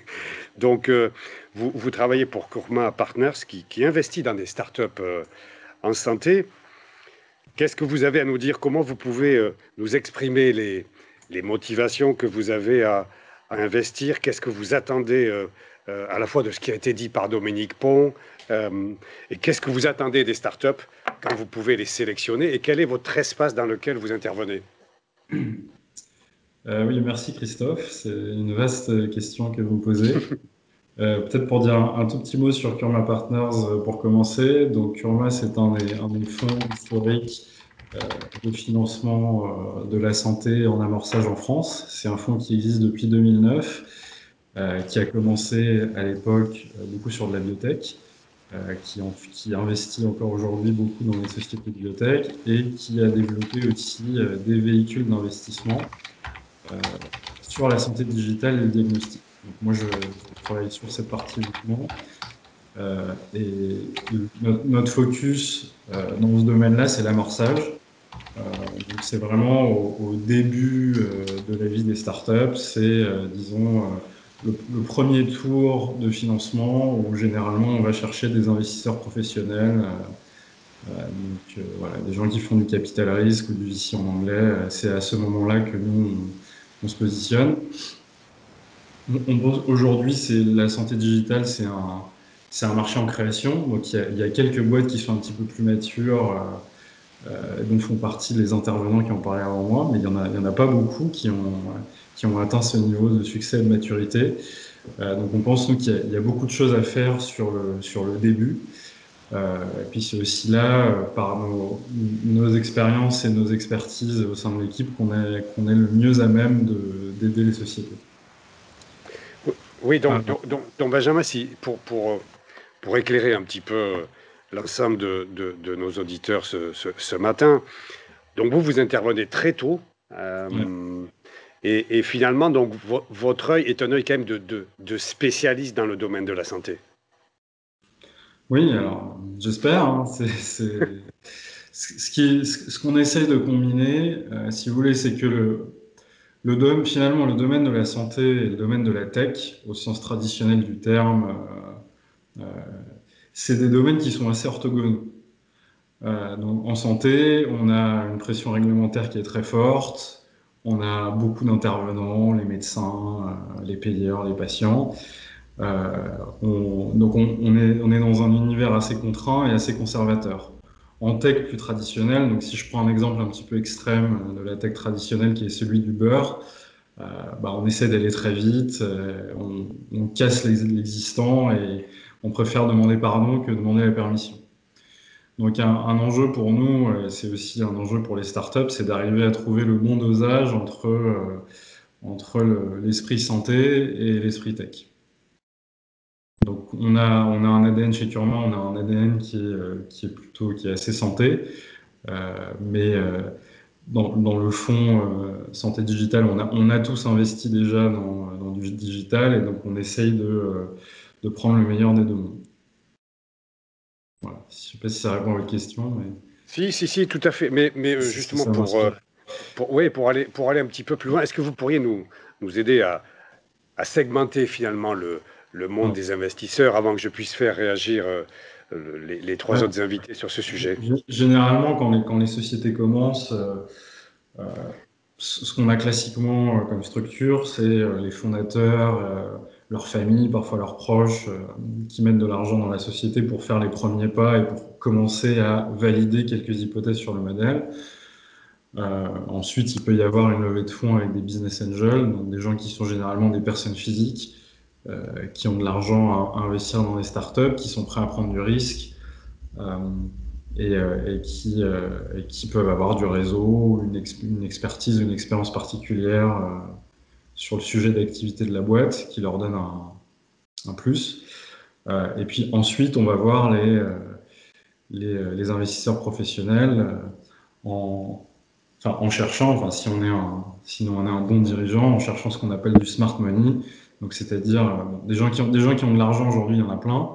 Alors là, il y a beaucoup d'argent disponible.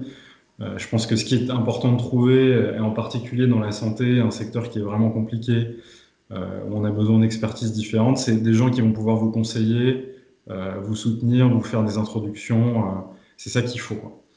Donc voilà, donc nous on est un financeur au premier stade où, comme je disais, où rentrent les institutionnels, on va dire, pour le dire plus simplement, les investisseurs professionnels. Donc généralement, c'est un stade où ce qu'on espère trouver chez une boîte, c'est un prototype qui soit un petit peu validé d'une certaine façon. Alors si c'est quelque chose de très scientifique, on aime bien voir pas forcément, on se doute qu'à ce stade-là, on va pas avoir une étude clinique randomisée en double aveugle avec 100 000 patients, hein, mais c'est pas mal d'avoir, si c'est quelque chose de très scientifique, par exemple de la thérapie digitale, un premier essai sur quelques patients. Évidemment, on cherche des problèmes qui sont très aigus, qui valent la peine d'être résolus et sur lesquels, du coup, il y aura un marché substantiel. Les activités qui sont très très niches, Justement, c'est un challenge pour pas mal de boîtes en IA finalement, certaines développent des algorithmes sur une pathologie, sur une modalité d'imagerie. Du coup, ça laisse pas forcément beaucoup d'optionnalité pour aller sur autre chose, pour étendre son marché sans repartir à zéro. Donc nous, on aime bien voir des options, des manières différentes de développer un business pour arriver à quelque chose de gros. Et puis comme généralement, on n'a pas énormément de traction, on n'a pas énormément de preuves tangibles sur le business à ce stade-là, évidemment, un aspect très important dans notre évaluation, c'est l'équipe, et en particulier le management de la société. Donc là, j'ai pas de recette miracle à vous donner pour être un bon dirigeant, mais clairement, je pense que être CEO, c'est un des métiers les plus difficiles qui existent. C'est pour ça que moi, je préfère être investisseur que dirigeant d'une start-up. Il faut énormément d'abnégation, de drive, de ténacité. Il faut être capable d'écouter également. Il faut être capable d'exécuter. Donc, c'est des choses qui ne sont pas faciles à évaluer, mais c'est un point important de ce qu'on recherche dans les sociétés. Et donc ensuite, donc nous on intervient à l'amorçage juste pour finir de répondre à votre question. Ouais. Ensuite, ce qu'on a classiquement les tours de financement qui s'appellent série A, série B, série C. Là, on se dirige vers des situations où de plus en plus on a dérisqué le business model, on a été capable de prouver des choses, que ce soit au niveau de la performance de l'outil, voire au niveau commercial. Donc plus on avance, si vous voulez, dans la maturité d'une société, plus les investisseurs vont être sensibles à un profil de risque un petit peu différent. Certains vont vouloir un dossier qui soit complètement béton en ce qui concerne les preuves cliniques, vont être prêts à prendre le risque de la commercialisation. D'autres, encore plus tard, vont vouloir vraiment voir de l'attraction commerciale et vont prendre un risque sur le développement à l'international. Voilà, c'est un peu comme ça pour donner une segmentation un petit peu schématique des différentes étapes au niveau du financement. Merci beaucoup. Jérôme, vous vouliez réagir? Oui, merci. En fait, mais c'est bien parce que je vais pouvoir parler des deux sujets. Je voulais réagir aux propos de Marc Julien précédemment sur la capacité qu'on a à donner une vision du temps différente aux équipes médicales. Je voulais juste préciser que dans le contexte dans lequel on se situe, dans le contexte pandémique, on travaille tous sur des populations qui sont fragiles ou à risque d'être fragilisées. La capacité que ces thérapies digitales ont de maintenir les patients à domicile sans leur faire des voyages forcés à l'hôpital s'il n'y a pas de raison de les honorer, ça me semble être quelque part un intérêt de santé publique de maintenir ces gens très fragiles chez eux tant qu'on peut. Et sur ce que Benjamin dit, oui, totalement en phase avec son analyse. J'en profite pour passer un clin d'œil à notre CEO, à Yala Blia, qui effectivement pourrait déplacer des montagnes et le fait depuis de nombreuses années avec beaucoup d'abnégation parce que c'est un métier ingrat dans ce type d'environnement. Marc, Stéphane, des réactions sur et partager l'expérience que vous avez de ces fameuses levées de fonds qui sont le pétrole dans un premier temps pour continuer le développement de vos entreprises? Oui, alors moi, je pense que ce qui est comme l'expliquait Benjamin, ce qui est important de comprendre, c'est qu'il y a des étapes, il y a des cycles dans la vie de nos sociétés. Et en gros, moi j'aime bien dire qu'il y a une espèce de 3 vallées de la mort, entre guillemets, où on a besoin de cash. Le premier, c'est entre le POC académique, c'est-à-dire on se dit qu'il y a quelque chose qui pourrait fonctionner dans des labos, et puis la certification, c'est-à-dire le marquage CE. Là, il y a toute une phase en fait où on doit dépenser beaucoup d'argent, donc comme on le disait, à la fois pour développer le produit, mais aussi pour faire les études cliniques. Et donc toute cette partie-là de développement, ça nécessite un certain type de profil d'investisseur.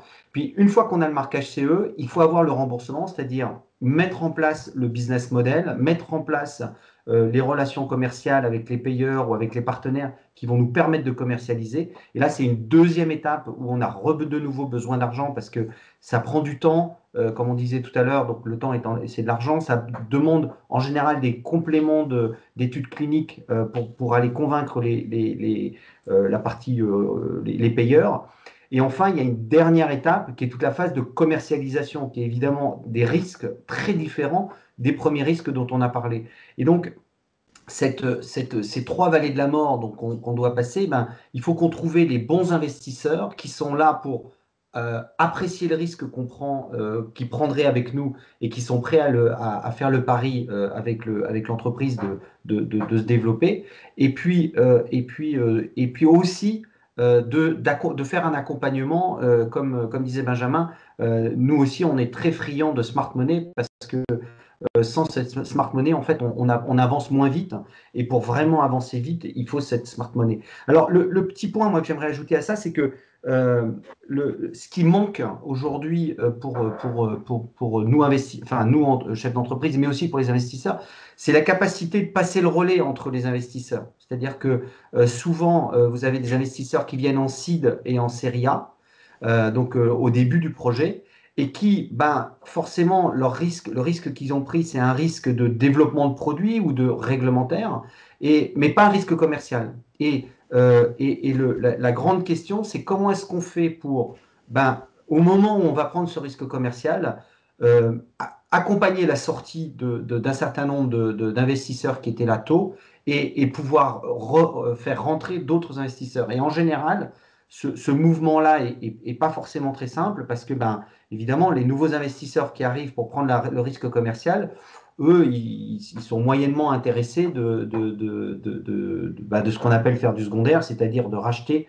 des titres qui appartenaient aux investisseurs du premier tour. Et là, il y a un mécanisme qu'il faudrait trouver et mettre en place qui probablement faciliterait en fait le développement et le scale-up de nos entreprises. Benjamin ? Ouais, non, je trouve ça très intéressant de vous entendre dire ça, parce que effectivement, nous, c'est quelque chose qu'on dit aux entrepreneurs et qu'ils ont tendance à pas du tout avoir en tête. Bon, ce qui est aussi normal, hein, en seed, on pense pas forcément à la manière de faire tourner les investisseurs quand on sera en série B. Mais effectivement, je suis tout à fait d'accord avec ça.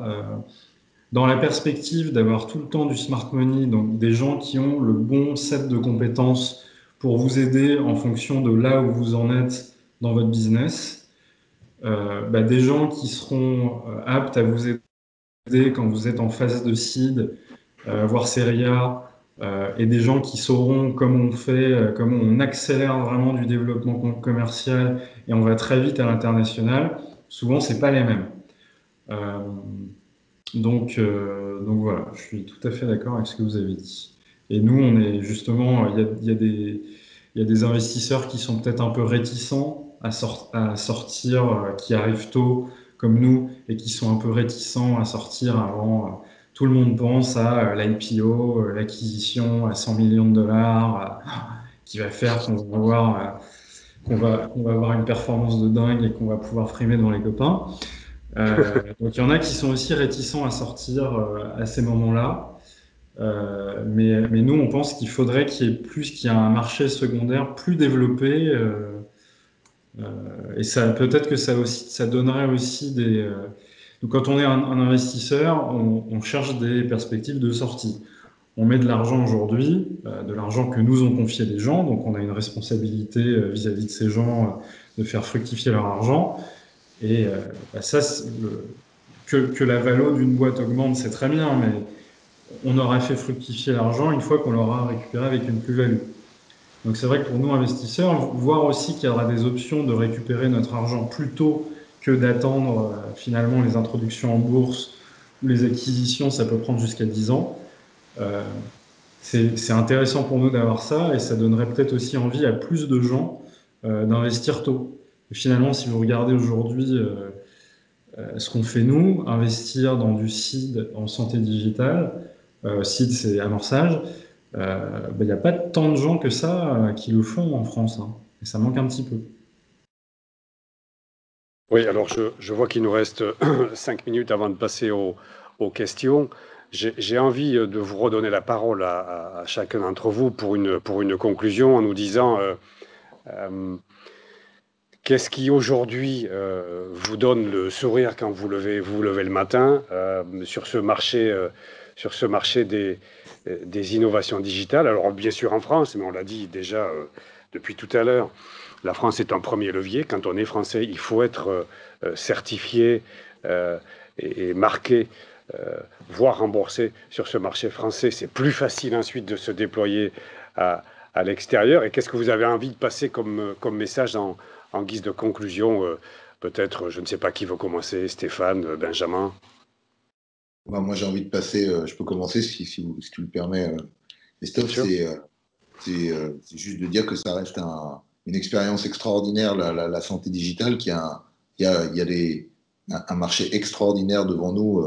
Et quand je dis marché, je ne parle pas forcément d'argent, mais d'innovation, de soins, de services à la population. Je pense que le digital santé peut vraiment révolutionner la prise en charge des patients dans les 10, 15, 20 ans qui viennent. Il faut juste savoir que ça va être une aventure extraordinaire, qu'on va apprendre beaucoup de choses, mais qu'il faut avoir du souffle, que c'est dur et qu'il faut tenir pendant plusieurs années pour pouvoir avoir vraiment la satisfaction du retour sur investissement de ce type d'investissement. Mais humainement et à titre entrepreneurial, c'est génial, et je conseillerais à tous les start-upers jeunes d'essayer de creuser la santé. Ça reste un milieu fantastique. Une autre intervention en conclusion. La suite, moi, à la base, je viens plutôt de la pharma et de ce monde-là, et j'ai découvert la santé digitale en étant en Asie, et en particulier en Asie du Sud-Est. On a des systèmes de santé qui sont pas aussi riches que dans les pays développés, et où de toute façon, améliorer la santé juste avec des molécules de plus en plus chères, c'est pas possible. Donc ça m'a vraiment ouvert les yeux sur les possibilités qu'offrent les outils digitaux d'améliorer, pas juste de manière incrémentale, mais de manière très très significative la vie des patients. Alors malgré tout, je suis d'accord avec ce que disait Stéphane plus tôt. Il y a aussi un effet d'emballement. Sur l'IA, on s'est beaucoup emballé. Notamment, c'est très à la mode, c'est un buzzword, et aujourd'hui, finalement, en termes de marché, il n'y a pas grand-chose. Donc, il faut effectivement voir ça comme une course de fond. Et quand on voit ce qu'a été capable de démontrer Moufcare, par exemple, en termes d'impact sur la survie des patients par rapport aux approches pharmacologiques, ben voilà, ça donne envie de continuer, et ça donne de l'espoir sur ce secteur, et ça donne envie d'investir. Jérôme? Merci Benjamin, parce qu'effectivement, c'est clairement ce qui nous donne le sourire chaque matin, c'est qu'on sait qu'on va rendre service, on va contribuer au mieux-être de patients atteints d'un cancer du poumon. Donc c'est un driver noble et beau, donc on en est heureux. Et en guise de conclusion, je crois aussi que c'est important de dire cocorico, la France fait du super boulot sur la santé digitale. Le travail que réalise Dominique Pont est extraordinaire sur l'espace numérique en santé.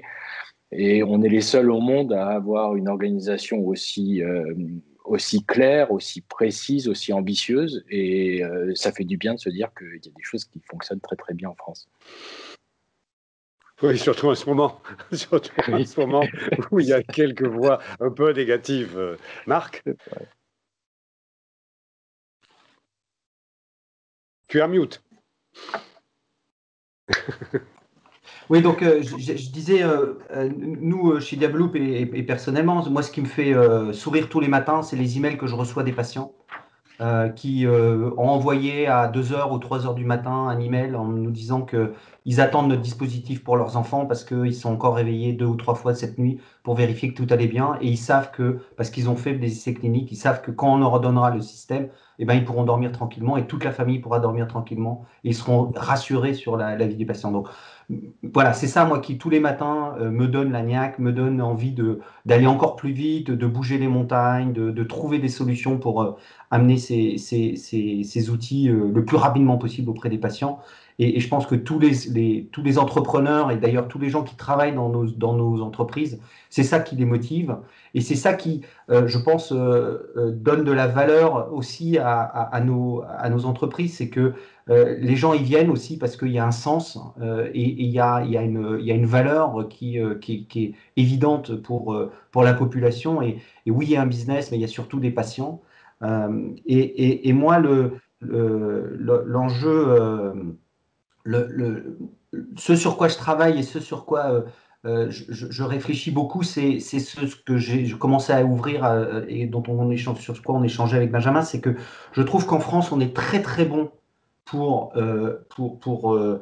créer des startups, hein, créer des sociétés avec des innovations majeures. Par contre, je trouve qu'on est un peu moins bon sur la partie scale-up et sur la capacité de transformer ces startups en champions mondiaux.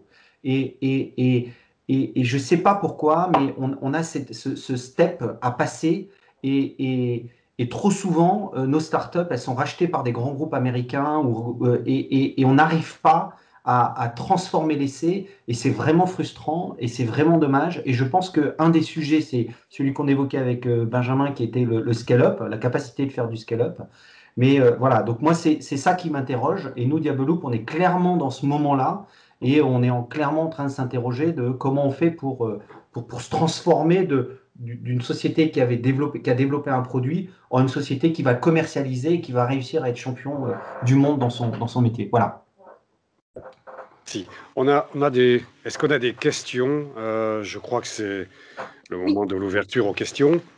Oui, on a un certain nombre de commentaires et de questions que je vais vous relayer. Donc, pour commencer par les commentaires, d'abord des commentaires de félicitations, de bravo, de merci pour les messages positifs. Donc, plus précisément, un commentaire sur donc le besoin, tout à fait d'accord sur le besoin européen versus franco-français. Il y a juste un point d'attention qui a été soulevé par rapport au sujet qui était discuté sur le cas d'Israël. Donc un point d'attention sur la protection des données qui n'est pas la même en Israël.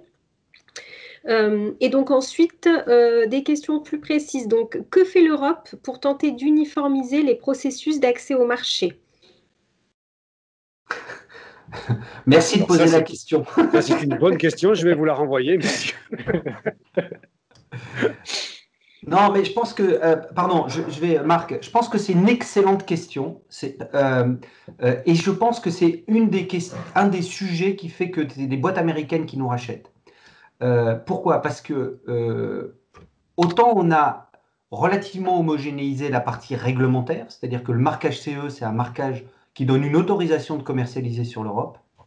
De la même manière que l'autorisation de la FDA, c'est une autorisation de commercialiser sur les États-Unis. Mais l'avantage, c'est qu'une fois qu'on a l'autorisation de la FDA, on peut adresser plus de 300 millions de patients potentiels. Alors qu'en Europe, chaque marché est chaque fois une nouvelle démarche. Et donc, on a un vrai handicap européen sur l'accès au marché en tant que tel et l'accès aux patients et au remboursement c'est normal parce que chaque pays a son historique de système de soins et système de remboursement.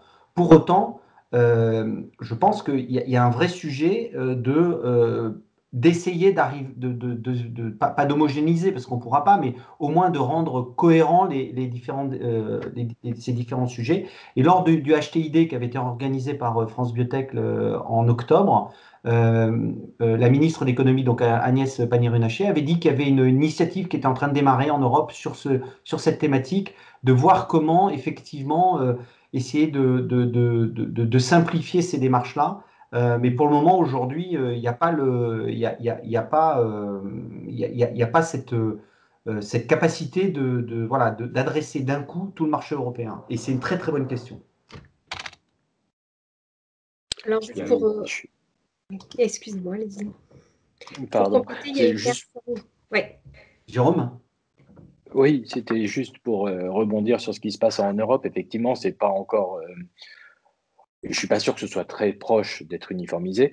On se rend compte au quotidien et dans le monde du médicament, c'est pareil. Il faut passer, un petit faisceau de souveraineté qui se maintient et donc c'est compliqué. L'Allemagne a ouvert via Bipharm son dispositif DIGA qu'on est en train, nous, d'éprouver en ce moment, qui n'est pas aussi simple que l'Allemagne veut bien le présenter, qui est un dispositif complexe de reconnaissance des datas, malgré le marquage CE. C'est là où il y a toutes ces limites, c'est que il faut à nouveau prouver que tout ce qui a été fait dans l'espace européen a du sens dans un autre pays de ce même espace. Donc c'est parfois un travail un peu ardu. Donc la Belgique s'y est mise avant-hier, on va voir ce que ça donne.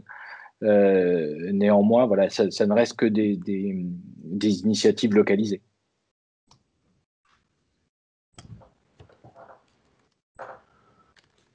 Il y a un commentaire complémentaire qui indique que la... Ah, excusez-moi. J'ai perdu le... Ah oui, voilà, qui indique que l'Allemagne rembourse des thérapies digitales et la Belgique depuis le 21 janvier. Donc, pour compléter ce qui a été dit. Alors, sur les autres questions, donc, est-ce que le forfait innovation est selon vous un bon outil pour valoriser l'IA imagerie ?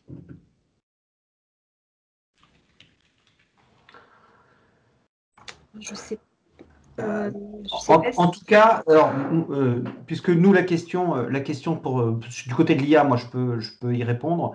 En tout cas, l'article 51 ou le forfait innovation n'a pas été le chemin qui nous a été le plus fortement recommandé pour mettre notre système sur le marché. Il nous a été recommandé de plutôt passer par le remboursement normal et classique parce que même le programme étape n'était pas adapté à notre solution et nos échanges avec les différentes autorités nous ont fait comprendre que ce n'était pas du tout une solution la plus adaptée pour nous, quoi.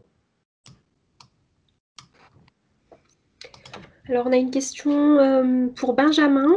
Quelle est votre vision concernant la taille et la densité des startups IA Santé en France ? La taille et la densité des startups IA en France. Je ne suis pas sûr de comprendre la question.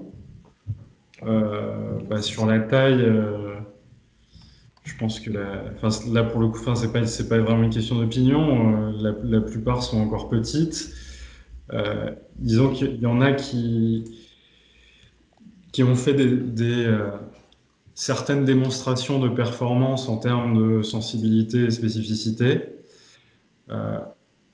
Le problème pour moi, c'est la généralisation de ces résultats de performance. Donc, on a montré sur un petit échantillon avec des données qui souvent viennent un peu des mêmes endroits et sur un type de machine qu'on était capable d'avoir une sensibilité de X. Mais qu'est-ce que ça donne quand on utilise dans un contexte différent ? Malheureusement, dans certains cas, ça ne marche pas aussi bien. Un autre aspect qui est sous-estimé, c'est le côté produit. Parce que les gens n'achètent pas une performance en sensibilité ou spécificité, les gens achètent un produit. Donc il faut quelque chose qui rentre dans le workflow des radiologues, qui soit facile à utiliser, pour lequel ils voient la valeur de façon assez immédiate. Faire un produit, c'est pas la même chose que faire des réseaux de neurones avec une performance X ou Y. Ça manque un petit peu. C'est pas que pour la France, hein, d'ailleurs. Et c'est vrai que peu de sociétés, au-delà de sensibilité, spécificité, peu de sociétés sont allées jusqu'à mesurer l'impact en termes d'outcome clinique. Donc, mettons que j'ai un algorithme qui permet peut-être de repérer des nodules de cancer du poumon tout petits que le radiologue n'aurait pas vu, avec une sensibilité ou une spécificité meilleure que le radiologue, disons. L'étape d'après, c'est quand même de montrer est-ce qu'en utilisant cette technologie, on va avoir un impact sur la survie globale, sur la survie sans progression, etc. Voilà. Donc, je ne sais pas si j'ai très bien répondu à la question, mais en tout cas, je vous ai donné une opinion que j'ai sur l'IA en santé de manière générale. Merci. Alors, une question, peut-être la dernière, puisque je vois qu'on arrive au bout du temps imparti. C'est une question qui est dirigée à Diabeloup pour savoir si vous avez dû obtenir la création d'un acte médical. Alors, donc comme je l'ai expliqué tout à l'heure, nous, on s'est focalisé sur le remboursement de notre dispositif. Et donc, les échanges qu'on a pu avoir avec la HAS et avec, que ce soit la CNEDIMS ou le CEPS, c'était des discussions autour de notre dispositif. Ensuite, après, il y a toute une organisation des soins qui peut être adaptée ou changée. Et cette partie-là, nous, on n'en a pas la responsabilité et on n'a pas de savoir-faire particulier pour pouvoir le faire. Et ça, c'est aux médecins et aux PSAD, donc les prestataires de soins à domicile, de voir comment faire évoluer les choses s'ils le souhaitent le faire évoluer. Nous, ce qu'on sait, c'est qu'on fournit un traitement pour les patients, donc, qui est notre dispositif, qu'on appelle le DBLG1. Avec, on se fournit des outils de suivi à distance des patients. Ensuite, après, au système de santé de s'organiser au mieux pour effectivement adapter leur parcours de soins vis-à-vis des patients. Ce qui veut dire aussi, c'est que nous, on n'a pas de claim sur les économies qu'il pourrait y avoir grâce à notre outil. Pour le moment, nous, notre claim et notre demande, c'est d'avoir un système qui nous rembourse notre dispositif. Et s'il permet de faire des économies par ailleurs, c'est très bien. Mais on n'a pas, nous, de claim dessus. C'est le trade-off qu'on a eu vis-à-vis de ça. Donc, pour notre système à nous, on aura ce qu'il faut pour pouvoir être remboursé. Après, on verra s'il y a une ligne spécifique ou pas. Ça, c'est un autre sujet. Mais sur la partie parcours de soins, ça, on laisse ça aux médecins et au PSAD et à la HS et de voir ce qui est le plus adapté de faire. Voilà. Alors, il nous reste une petite minute peut-être pour une dernière question. Je ne sais pas s'il peut y avoir une réponse brève, mais la discussion a été intéressante sur qu'est-ce qui explique selon vous, peut-être pour Benjamin, le manque d'investisseurs au moment du scale-up commercialisation. Est-ce que c'est un problème qui est particulièrement français? En santé digitale? De manière générale. Oui. Je pense que déjà, je pense que, comme je le disais, santé et tech, c'est des secteurs assez orthogonaux. Donc, il y a le paysage des investisseurs qui sont capables de manipuler, d'être à l'aise dans les deux environnements est en construction. Et après, pour ce qui est investir en scale-up et commercialisation, il n'y a pas beaucoup de sociétés, hein. Donc nous, quand on est investisseur, on a besoin d'avoir, on appelle ça du deal flow, donc de pouvoir avoir beaucoup de boîtes. En moyenne, moi j'investis dans moins d'1% des sociétés que je vois passer. Donc c'est vrai qu'aujourd'hui, au stade plus avancé de commercialisation et scale-up, finalement, il n'y a pas beaucoup de sociétés. Donc c'est plus difficile pour un investisseur de se focaliser sur ce segment-là. Très bien, je crois que c'est le moment de... Merci à tous, vraiment. Merci à vous quatre d'avoir contribué à éclairer, j'espère, nos auditeurs, que je remercie par ailleurs. J'espère qu'il y aura d'autres développements dans ce domaine. En tout cas, je pense qu'il y avait beaucoup de choses intéressantes qui ont été dites et il faudra certainement prolonger. Voilà. Merci encore. Merci à tous. Merci à tous. Merci beaucoup. Merci. On a beaucoup de messages de remerciements sur le chat pour tous les intervenants. C'était très intéressant, très instructif. Donc, pour conclure maintenant cet événement, on va laisser la parole aux représentants des 4 entités organisatrices. Oui, je vais commencer. Donc, d'abord, j'espère que l'originalité de ce webinaire a été notée. Nous avons souhaité regrouper beaucoup d'acteurs différents, qui est un peu d'ailleurs la particularité du digital. C'est réussir à agréger un certain nombre d'acteurs assez divers, publics, privés, sites académiques, start-up, industriels. Et je crois qu'on aura encore beaucoup de choses à partager sur ce sujet. Je voulais, moi, dans cette conclusion, prolonger un petit peu la discussion. On a parlé tout à l'heure de comment essayer de structurer un écosystème qui va faciliter le scale-up, passer de start-up à PME à ETI. Je voulais partager avec vous la structuration par le CSF. Je ne sais pas si vous connaissez tous le comité stratégique de filière. Celui-ci est en santé. Une de ses initiatives, un de ses programmes est de contribuer au développement de l'imagerie en France, avec deux jambes. Une jambe que l'on appelle modalité, produit pur, et une jambe traitement de l'image, du signal. Et donc, c'est un projet qui est en cours. Et du reste, il y a déjà des projets qui ont été identifiés, d'autres sont à venir. Nous allons faire appel à manifestation d'intérêt. Et iDream est positionné dans cette logique. Et on le voit, l'État, effectivement, souhaiterait agréger des acteurs pour construire une filière, on l'a dit ce matin, en digital, mais aussi en imagerie. Et je pense que là aussi, il faut penser soutien financier de l'État. Dominique Pont en a parlé ce matin. On a parlé aussi soutien financier privé. Et je pense qu'il faut être capable de travailler dans ces deux thèmes, avec évidemment le nerf de la guerre de fond qui est celui de l'impact sur le système de santé et de l'impact sur le patient. Voilà.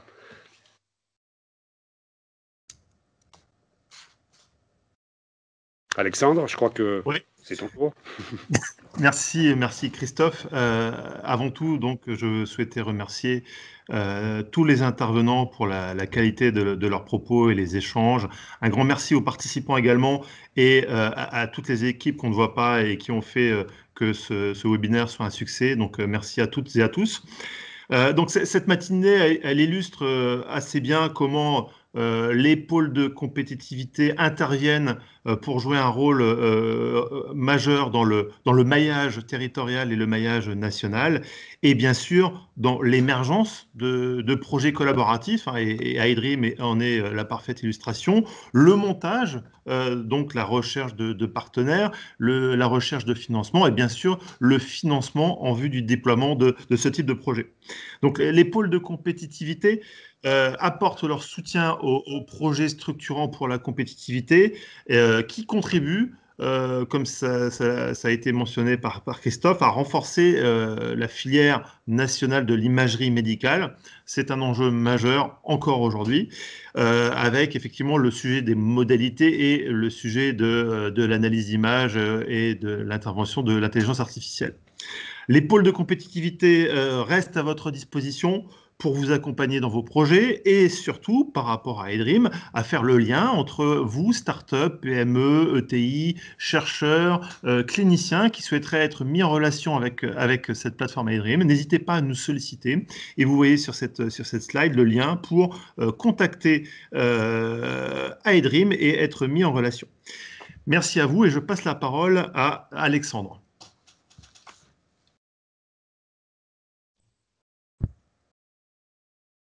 Alors, j'active ma caméra.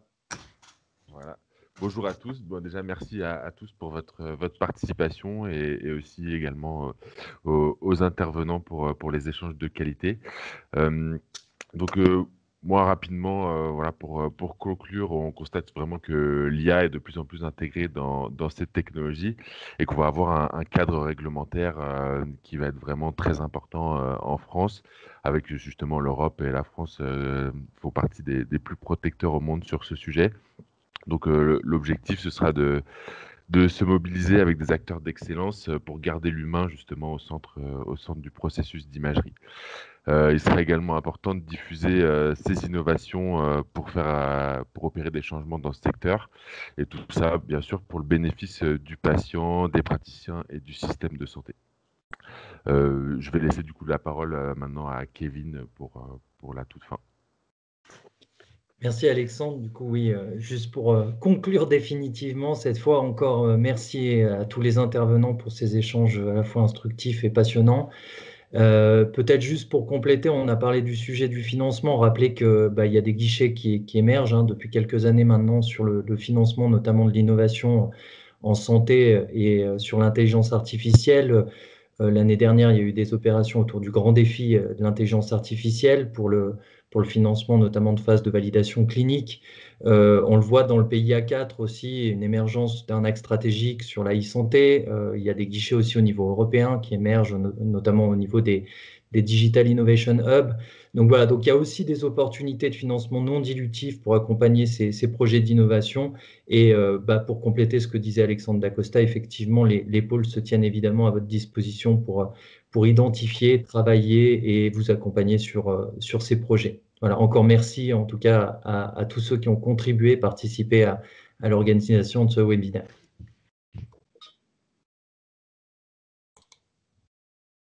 Eh bien, merci et bonne journée à tous. Et à bientôt. Merci beaucoup. Bonne journée. Merci. Bonne journée.